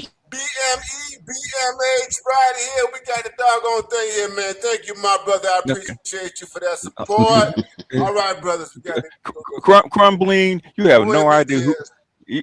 I'm saying, Crumbling, you have no idea what the Democratic Party actually is. Okay, you have no idea who all those so-called neocons that were in office with Biden are. Okay, there's no such thing. Really, they must have never heard of Blue Dog Democrats before BGS. They have no idea what right and left actually is. And basically, I forget who it was that said it. Okay, one of your biggest Republicans was a Democrat. That was Bill Clinton. Yes. Oh, and remember who endorsed Kamala Harris? The third wave. Well, who endorsed Kamala Harris in 2024? All right, Dick Cheney and Liz Cheney. Oops. Yeah, Come on, y'all. People get so emotional about politics. I mean, just take a step back there. Like, how can you not be in a manosphere and your politics a blue pill? I don't get it. No, but they red pill for the black women in particular, and blue pill for everything else. Well, a certain sector does that all the time, but Okay, Crumbling. Okay, respectfully. Okay, if you knew if you're in charge of the Democratic Party, Democratic movement, and you know there was a sector of men that needed to be heard, and you didn't want to do it, who would you pick? Stephen A is an entertainer, man. Stephen A is not a politician. And more importantly, he talks to black men every day. He's an entertainer, and he's in black men's faces every day.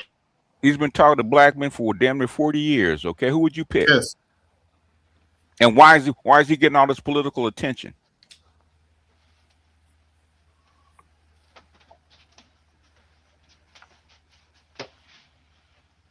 It's not okay. Stephen A. is not used to basically. Stephen A. is representative not just black men but all men. Okay. Mm-hmm.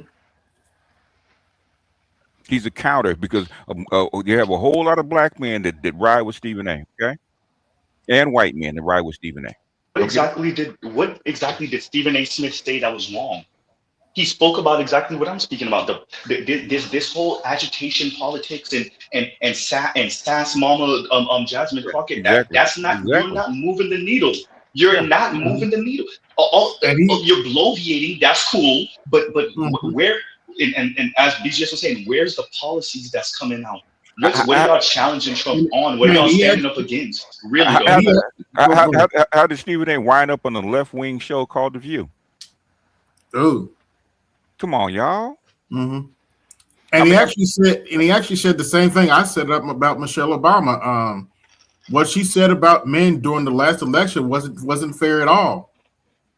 Why do you think where do you think MAGA came from? Because she called those white men, those right wing white men, deplorables.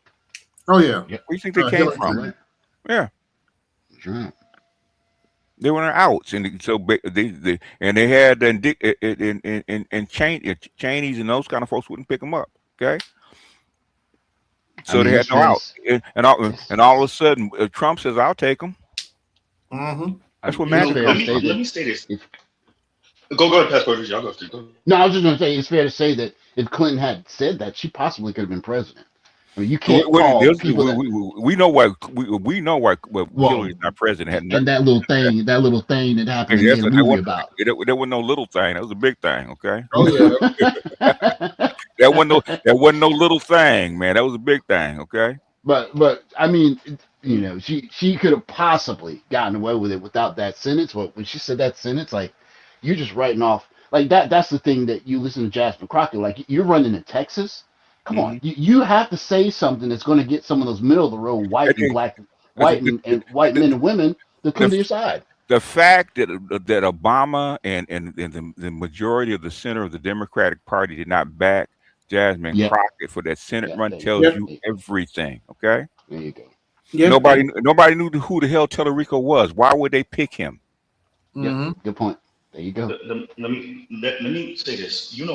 It's gonna sound like I'm coming from left field, but I'm actually not. So we see that Jonathan Majors is gonna be on that new movie, and Daily Wire is one of the companies that's either sponsoring it or funding it or whatever it is, producing it, whatever. And I'm using that to say there is a world where the aggrieved get pulled in a different direction just because y'all shitted on them. And I don't think that we really appreciate that you will have your talented and you're smart and you're knowledgeable, right? And you're dependable, move in a different direction just because you shitted on them. And what you will find is they will be your most ardent opponent in the next 5, 10, 15 years. And you're not going to be able to beat them just because you shitted on them. And I use Jonathan Majors in our new movie as an example. His talent, Daily Wire been trying to get into Hollywood forever. They gonna go in a different way now, and they gonna eventually get into Hollywood. Now they won't be producing the movies outright, but they'll just be signing up with other production companies or however the hell they're gonna do it, and going through the back door that way. Pause. Right. Yeah. Mm-hmm. And I'm signing that with black men and men in general. The aggrieved politics. I knew the Bernie bros were never gonna vote for Hillary. I was working for the Democratic Party. I said it. No. My mentor at the time could tell you. I said it to her face. I said them white boys that was gonna vote for Bernie are not gonna vote for Hillary. And it's crazy because for one time I actually got a black woman to say you were right. when we spoke a week and a half after the election in 2016, and she was like, "Z, you were right." Mm-hmm. And I couldn't believe she actually admitted that I was right. Well, clearly, I mean, duh, the exit polling shows that. But I'm trying that all to say, we're in a different world now. These people are kept on assuming that the graph is going to keep on going up and to the right, up and to the right. Maybe you're not in the up and to the right era right now. And going to what Pastor OG was saying, maybe it's time to hunker down. But if you assume that you're morally superior and that you're the center of the universe and standpoint theory and all this other bullshit, then you're gonna keep on talking how you're talking. Good for them. Good for them.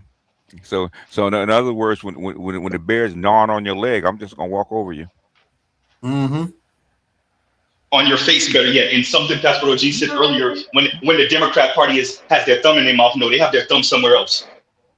And you, don't talk about rolling like that. Let me shut up. and you can't forget the lasting legacies. Like you get all these stories about like kids can't read, right? Kids don't know how to sit still in school, and those are downstream effects of letting the education process move to the left. So if you're going to run as a product of that system and champion that system, when kids, you got teachers on here crying because the kids can't read two paragraphs. A lot of that stuff comes from a lot of that kind of education comes from the liberal right. Believe it or not, okay. Those are the Bushes that came up with that BS. No child left behind. Yes. Social promotion. Yeah. Those are them. Okay. Hold on, guys. Let me get this. Go ahead. Jump in. Stefan Moultrie, thank you for that contribution. It really doesn't matter who gets elected if black people can't get on the same page by putting the black family first. Okay, thank you for that contribution. It's too late for that. That's a dead idea, man. It's a dead idea. It's a dead idea. Basically, and Biden actually doubled down on that by importing another 10, 15 million Latinos, okay, to mix in with and put them where they put them in your neighborhood to mix you in with. Okay? But nobody talks about that. Amalgamation. BGS, this is a good time. Amalgamation. This is a good time. BGS, for you to tell these people what the birth rate in the black community is right now. This is a good time for you to say that. I mean, I haven't read the book, but I am going to read the book, man, about Eisenhower's Indian termination process in the 50s when all the Indian so-called civil rights and stuff like that was happening. He killed all that stuff, man. I think we're in the process of seeing what we call civil rights termination process going on right now. I really do. I hope not. I hope people they listen to people like Dr. Neal and Dr. T, man, so we can pull this stuff out of the fire. But I may be too black pill for that, So I may be too black pill for that. I hear you.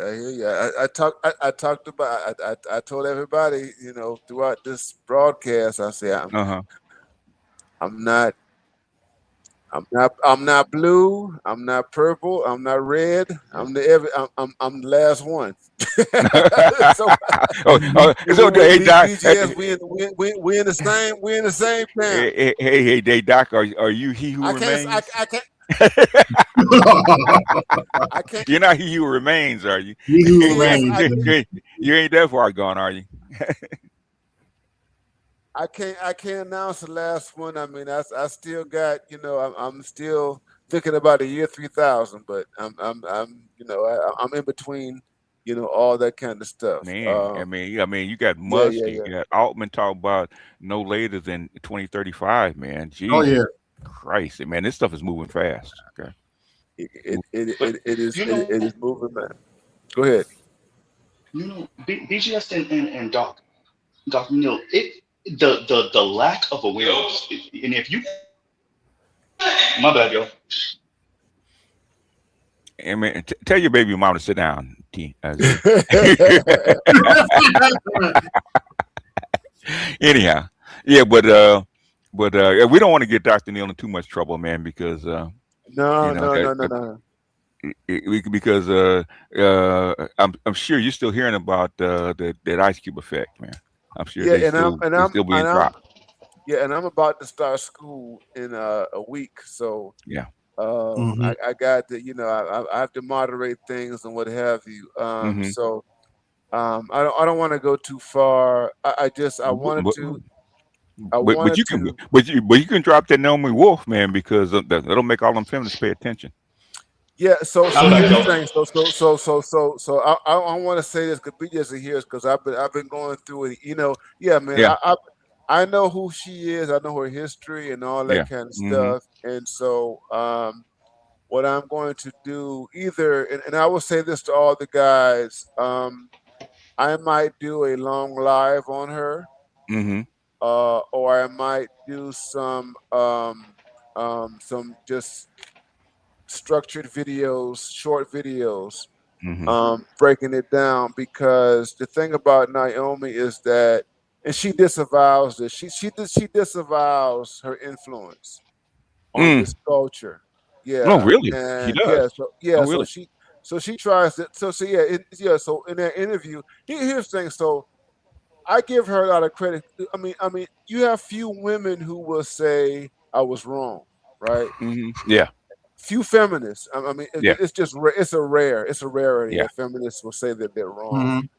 Hmm. And I will give her credit because a lot of people see her now as like MAGA and right wing and Yeah. stuff like that. You Mm-hmm. know what I'm saying? But she came to her senses and she was like, you know, this stuff. She contributed to this stuff. A lot of the stuff about beauty and Yes. body The beauty, image, body M's, all that stuff. yeah, Yeah. and other things. And in Mm-hmm. fact, The it's funny politics of about her. desirability. Yeah, Mm-hmm. desirability, and she wrote.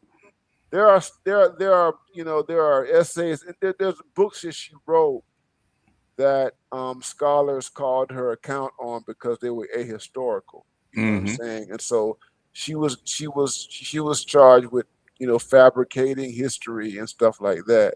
Mm-hmm. But she's kept going. So, and it's like I think she understands the gravity Hmm. of what feminism has done on society, Mm-hmm. and I will give her that much because you're not going to get that from your average feminist, especially from her generation. So, No. Yeah. She so literally. thing about thing about her is that I would have to take care. I would have to approach her with some kind of Mhm. patience and care and what have you, because she is a rarity. Because right now people see her as a pariah, Mhm. and um, she's repudiating in many respects.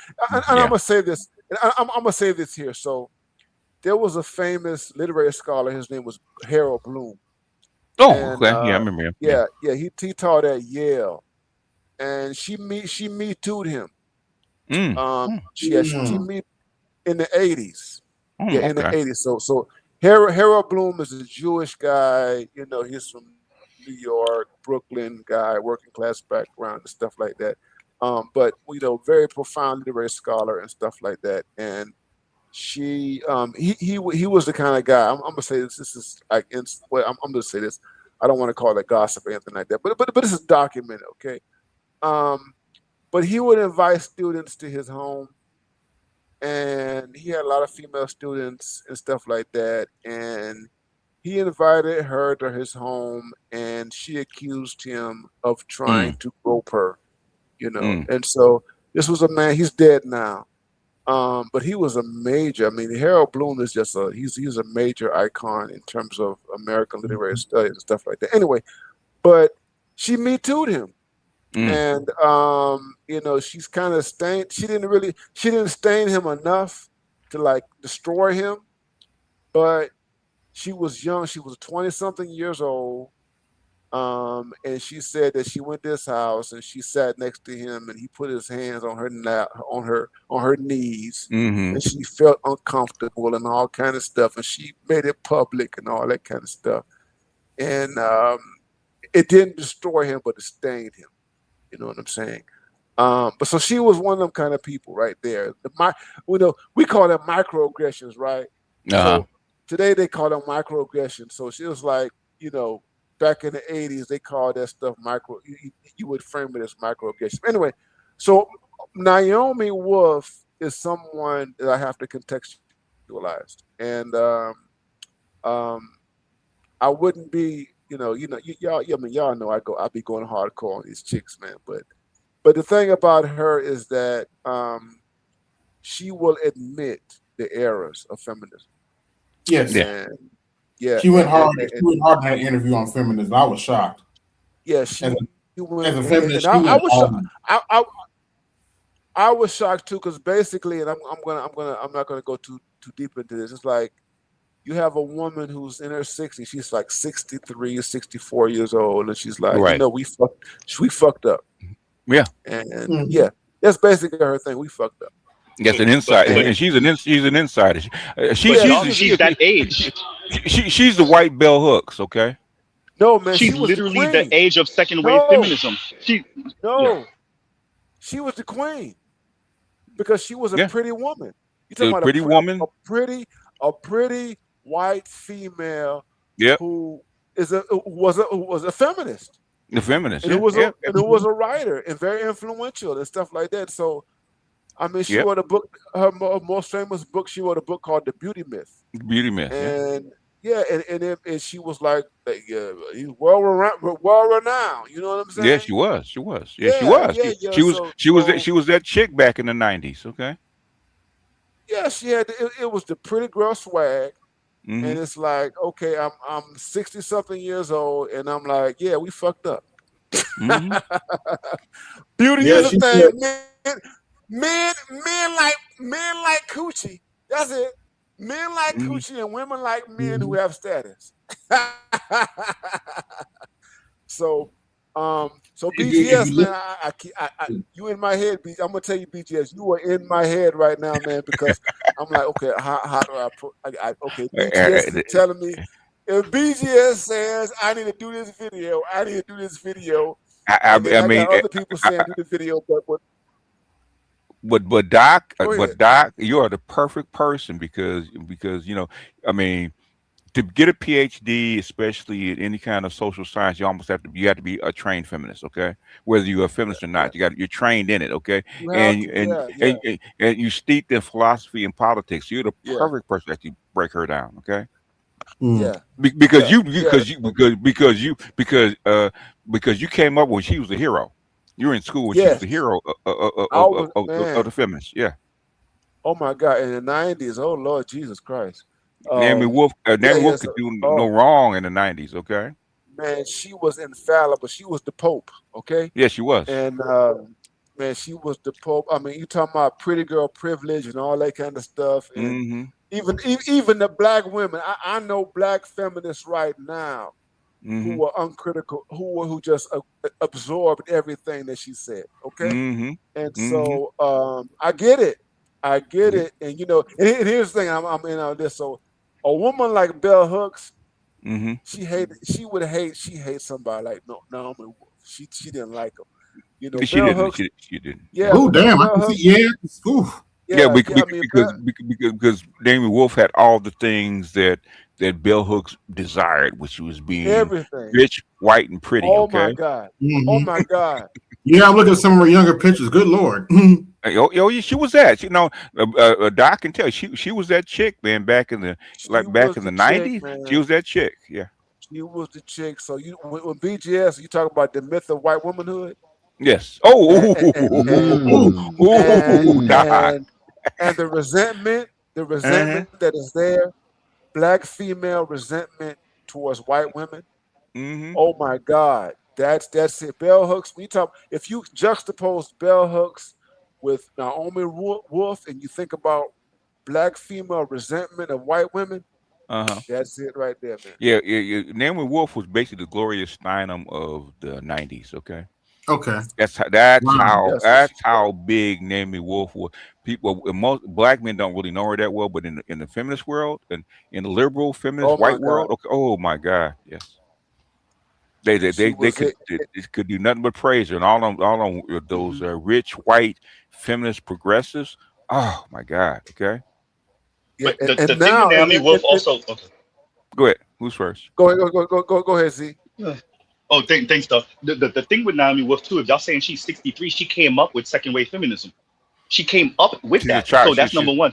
Exactly what I'm saying. Yeah. Number one. Number two, 60 some odd years will let you see how well a social experiment is. 60 some. So she's getting to see the fruits of that air quotes labor and getting to see what the logical end looked like. And it looked like a bunch of whining. It looked like a bunch of lazy, I don't want to say the rest of that, but a bunch of lazy ass women just complaining about stuff and not really putting no elbow grease on, right? Well, and she gets to see that. Go ahead. Well, how many people, I should say, how many women do you think have walked up to her and say, I can't find a mentor in my workplace because all of them are so scared of getting me too, they won't even sit down in a room without a whole bunch of other people being there. That's the other side of eating up That too. that Me Too credit. It's that Shout that out to young Mike chick Tyson. who, Mike Tyson. yeah, I mean, What, if you can get in that room with that pencil, whatever that little pencil skirt with the right guy, you don't even yeah, have to do nothing. You can just be like, we need to elevate her because she's a good representation of us. yeah. Whatever. Yeah, but she sees, okay. The thing is, okay, according to the feminists, that's why I always suggest the book More Than Title IX. Okay, they thought if you give the women the same education, the same access, and the same money, they would do the same thing that men do. What they found out is that women don't want to do No. that shit. You don't Nope. want it. They don't want to do that shit. Okay, and that's the At problem. scale. That's why I think black men and the management need to promote that we need to pass the ERA. Okay, like Yeah. now, okay? The thing that Mhm. women kill need to pass that, okay? Because everything it'll make them do exactly what they say they want to do. Okay, get rid of this equity shit and get back to equality. Okay, you got to do the same thing that we do. Yeah. Yeah. BGS, go into equity because that's Go ahead. important. Oh, I'm sorry. But Equity means equal outcomes without equal responsibility, equal talent. That's all equity means. exactly. Yeah. Yep. Yeah. And that So I told y'all it's no longer equality they find for equity now. oh yeah, I hear that all the time. I can't do WNBA is the poster child of Mm-hmm. equity. Okay, Mm-hmm. Oh I my want the God. same Oh my God. money. I want the same money with inferior product. Yeah. And that's why I keep going back to Shakespeare, Mm-hmm. where he says that, heavy is the head that wears the crown. You know what I'm Mm-hmm. saying? Mm. And the thing is that if you're not ready for that, if and I went back to Trump, if you're not ready to get shot at like Trump Yes. or shot at like Ronald Reagan, if you're not Yeah. prepared to get killed like John F. Kennedy or Abraham Lincoln or anybody, then you need to Uh stay huh. out this game. You need to stay out this game if you ain't ready for that. If all you want to do is revel in glory, Mm-hmm. but you don't want to deal with the mercenaries. You don't want to deal with the assassins. You don't want to deal with just everything that comes with power. You know what I'm saying? The cost of power. Mm-hmm. Yeah, Mhm. the cost of power. What men deal with every day. You can't get around it. Because the reality is that the female population has been shielded. They're Yeah. protected Yeah. Yeah. from the violence that comes with masculinity. I'm Yeah. talking about Yeah. the deep violence that comes with masculinity. And the price that black women are going to have to pay for betraying their men is getting ready to come due Oh yes. in big time, big time, big Well, I time. mean, Doc, think about it like this way, right? So when a woman wants something from a man, she calls the state, and the state Mm-hmm. says, your children don't belong to you; they belong to her. Pay her this money. You go to Yeah. jail. X, Yep. Y, and Z. Yeah. How many men have had to bite their tongue and say, this is some BS, but I don't have a choice, and they're just waiting on a chance to vote for something different.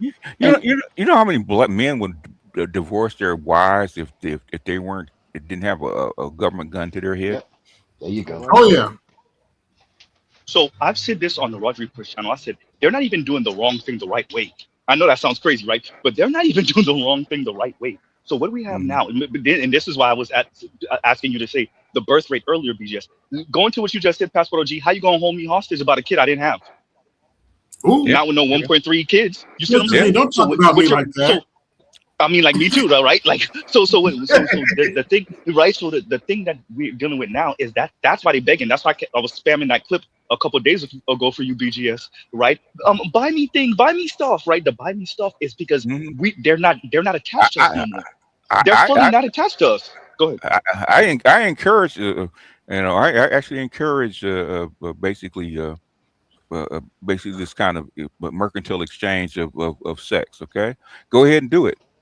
So all the women should just say buy me stuff and make the price go down. Okay, Works make for the me. price works for me. Make the price go down. Okay, because you don't have enough. You do not have enough men to support that. And we could tie that right back to the subject. Jasmine Crockett, no kids. AOC, no kids. Yeah, Right? Like keep this going. Keep going. is what JD Vance was talking about when he was talking. Right? Meg So Thee it doesn't, Stallion, for no me, it kids. doesn't matter. Well, and was the poster child for the past couple years of the BS. Why does that matter? Wait, Because culture is see, down the you street said and that, politics. Go ahead. You said that AOC just froze her eggs. Yeah, well, she's in the process. What, The process of She's in the process. Mhm. at what 37. eggs? She's in her mid 30s. Yeah, which But- She ain't put that many eggs because her yet. and her man broke up, bro. Her and the white dude broke up. It's a wrap. It's done. It's Oh, okay. when I saw that, I was like, oh, conversation over. It's and isn't JD Vance wife Prego, or did she have the baby Yes. yet? Number 4. Thank you. Number 4. What's that? That's what, number 4? That's number 4 Yeah. or number 3? number 4. I think That's it's number 4. And Hey. his air quotes challenger on the left, that name that we keep on bringing up, is freezing her eggs at, which y'all said 37 years old. Come on, dude, this is not a conversation, bro. This ain't a conversation. Don't let Candace Owens get anywhere near that conversation because you will roast her. Roast her. I have a career and I got a family. What's your problem? Oh, yeah. The problem is, and they're not doing the social math, and they don't want to. And this is a Hail Mary pass because they already tell you if you freeze your eggs after 30, you still screwed because you don't have the young eggs you had at 20 and 18 and 16. Okay, Your eggs are 37, so you could have a baby at 45, maybe. But your eggs is 37. Maybe we need to bring the 4B movement to the United States and get it over with. I'm just saying. And drop the birth rate down to 0.7, and for all these white people, and call it a day. And I want to be very clear about what I'm saying and why I'm tying this to the politics. You're not gonna get the money out of y'all are doing worse than what y'all think. If y'all was trying to get the money out of us when we weren't attached to you, but we were attached to that kid that was attached to you, now that we don't even got the kid, how the hell you gonna get the money out of us now? And we ain't got the money either. Well, that part too. Hey. You're right about that. But you going to all the way to the end. I'm not going there. I'm stopping right here. Y'all are not even attached to us. How you gonna get the money? And that's what the Biden stuff is. And don't forget that, I mean, how valuable a working, tax-paying, like, capable man is. Like, there are men that have benefited from Donald Trump taking 15, however many people out of the country so that those jobs fall to people in the country, and a lot of those people are black men. Like, you could say all the other stuff about Donald Trump, but he deported some people so I can get a job at such a wage. Thank you. Now, what is Jasmine Crockett going to say to that person? What do you say to that dude that has a job on a construction site now that wouldn't have had it because of Democrats importing however many illegals and giving them a whole bunch of money? Like, Right. What do you say to that guy? The Democrats don't have anything to say to that guy. Well, Passport OG, the question that the nation is facing right now, and quite frankly, I would argue globally, but definitely America, is how important is that dollar? Is the dollar more important than that baby? Yeah, the dollar right now, the dollar is more important than that baby. Believe it or not. Oh, no kidding. No doubt. I would have said it the other way. I would have said it the other way, but I definitely want to hear what you got to say. I don't. Well, basically, why do you think that the Beston did that swap, that yen swap with euros and stuff like that? All the shenanigans going on behind the scenes. Okay, Yeah. it's basically the United States is one big bank. What happens when the bank collapses to everybody else? What happens to them babies when the bank collapses?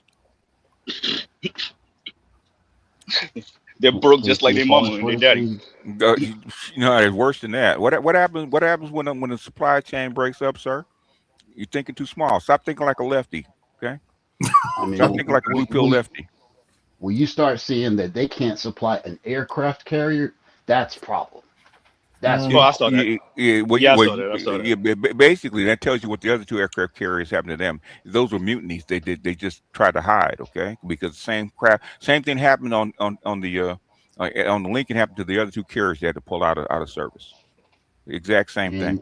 And in that environment, you cannot run on freezing your eggs and reproductive health. People are tired of it. The thing is, even if you do that, okay, the rate of success for somebody freezing their eggs and reproductive health is what, 30%. Okay, it's 1/3. So at best you're gonna squeeze out one kid. Okay, that's not gonna Mm-hmm. help you. Which is why Biden was importing people because you need what, taxpayers. Okay, I didn't mind what And you need them now, not in 20 years.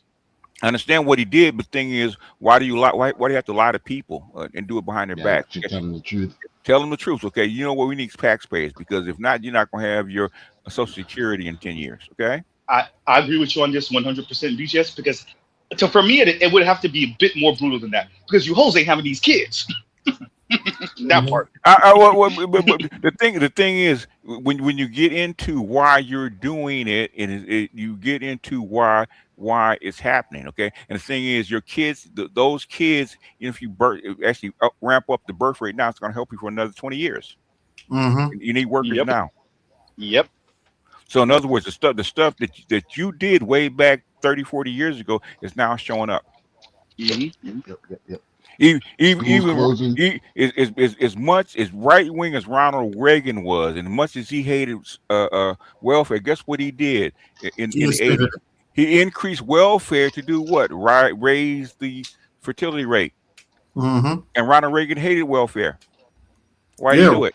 He's the one that came up with the welfare queen gimmick. Came up with the welfare queen gimmick. And guess what he did in 1984, 1985, right? He raised the he allowed raised the number of kids you can have on welfare, and raised the amount of money that the welfare women got. Okay, and that's what it did. It lifted the the fertility rate from 1.9 to 2.3. Okay. The thing is, if you look at the charts, it's not rocket science. Doc can tell you a lot of stuff is not rocket science. It's cause and effect. No. Mm-hmm. By the way, y'all, affluent black people got less children than affluent white people. That part too, in America at least. They're not screwing. They're not producing. They're not producing because we got two selfish people getting married because of money. Yeah, pretty much. They don't care. They don't care about the society. They don't care about the culture. They care about stuff. Give me stuff. I swear to God, I was trying to say it before you. I swear I was trying to say it before you. I swear I was trying to say it before you. Goddamn. Exactly. I see the crap, the kind of educational crap with my own daughters, man. They care about stuff. Yes, it. No, seriously though, it's very deep. The accoutrement and the symbols and the baubles of arriving, even if you didn't really arrive though. Yeah, that's a good point. It's just crazy. You didn't really arrive, but you got the Beamer and you got the Louis bag and you got the luxury apartment downtown and all the other accoutrements. All it counts is clicks, likes, and Instagram photos, right? They will. I didn't know how bad it was. I knew it was bad. I didn't know how bad it was. I just started like watching more and more stuff over the past maybe 3 or 4 weeks, and it's like, oh no, it's really bad. Like they worship at the altar of Instagram, y'all, and TikTok. It's bad. Why is I'm so fascinated with the WNBA, right? Is because they've been begging for money for 30 years, and they finally get a golden goose to bring them money. This is what it looks like. And guess what they care more about? Self-destruct. They care more about clout and recognition and attention. They care about their own money in their pockets. Did you see that stream with Jeff and Kendra and Maggie and who was Messi? I saw parts of it. Okay. Kendra came out and said didn't nobody ask for the WNBA? I was like, dang. No, that's why I call the WNBA the baby mamas of the NBA. Okay, pretty much. BGS, hold on. BGS. Yes, sir. I'm sorry. Black men. Uh-huh. You're old enough. You remember Magic and Bird? Yes. Well, you remember Magic and Bird, man? Yes. Black men did not act this way. No, we didn't. No. And here's the thing. From a standpoint of capitalism and money making and stuff like that, I think it was implicitly understood that this was good for the at that time. This was good for the NBA at that time. Yeah. Even though you had like undertones of like racial animus or whatever. So it's like, you got white people in Boston, right? You got real racists in Boston, right? Yeah, you do. Yeah, you got real racists in Boston who are really, who are invested in this stuff, but it's bigger than them, right? It's much bigger than the Magic and Bird thing was much bigger than the racists that were living in Boston. That's right. You know what I That's mean? right. It was about the emerging. Because you think about this now, because so at that time, I mean, in the early, we're talking about before Jordan, right? Yes. Yeah. The NBA before Jordan, it is blowing up, it is expanding, it is Right. becoming something that is unprecedented. Yeah. And it's like, I'm looking at the NBA and I'm like, these women are sabotaging themselves. Yeah. I Yes. mean, this is sabotage. I mean, instead of looking at these white girls coming in the NBA as a boon, right? This expands who they are. Yeah, okay. All these black women been playing since the 90s and stuff like that. Yeah, we get that. But it's Yeah. like they're expanding they're expanding the enterprise, Yeah. making more money. You It's know like, what? Basically, they mad at that white girl, but that white girl increased their pay by fivefold. Okay. Yes. yes. But we're just talking about the difference between equity and equality. Yes. Remember, in Uh-huh. the 80s, those games did not come on in prime time. They had to earn those spots. They Those did. games came on in the afternoon Yeah. until like basically Michael Jordan, pretty much, or at least when Jordan was playing the Pistons, then they start sneaking it later. But they had to earn that primetime spot. What Yeah. happens when you just give that primetime spot to some ladies who don't understand how valuable that spot is? Yeah. That there it is right But there. remember what we're talking about. We're talking about the same people. If we wanted to bring it back to Kamala and them, remember they were trying to push Biden out before Trump, before their inauguration. Remember they wanted Biden to step down and give Kamala those last like 2 or so months. God. Y'all forgot that? This is the people that we talking about.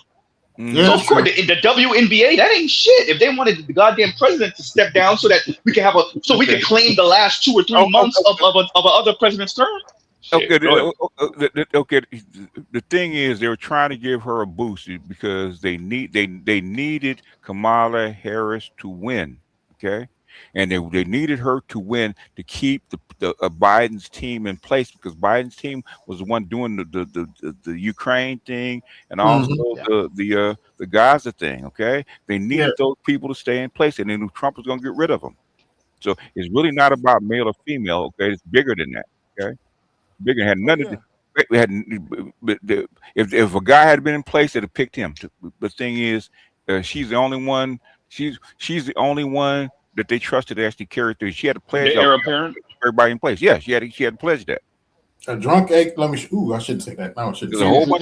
bunch, a whole bunch of Democratic women did not want Kamala Harris to do that. Okay, a whole bunch of them did. And it's a nice little bone for all of these ladies that are mad at Stephen A.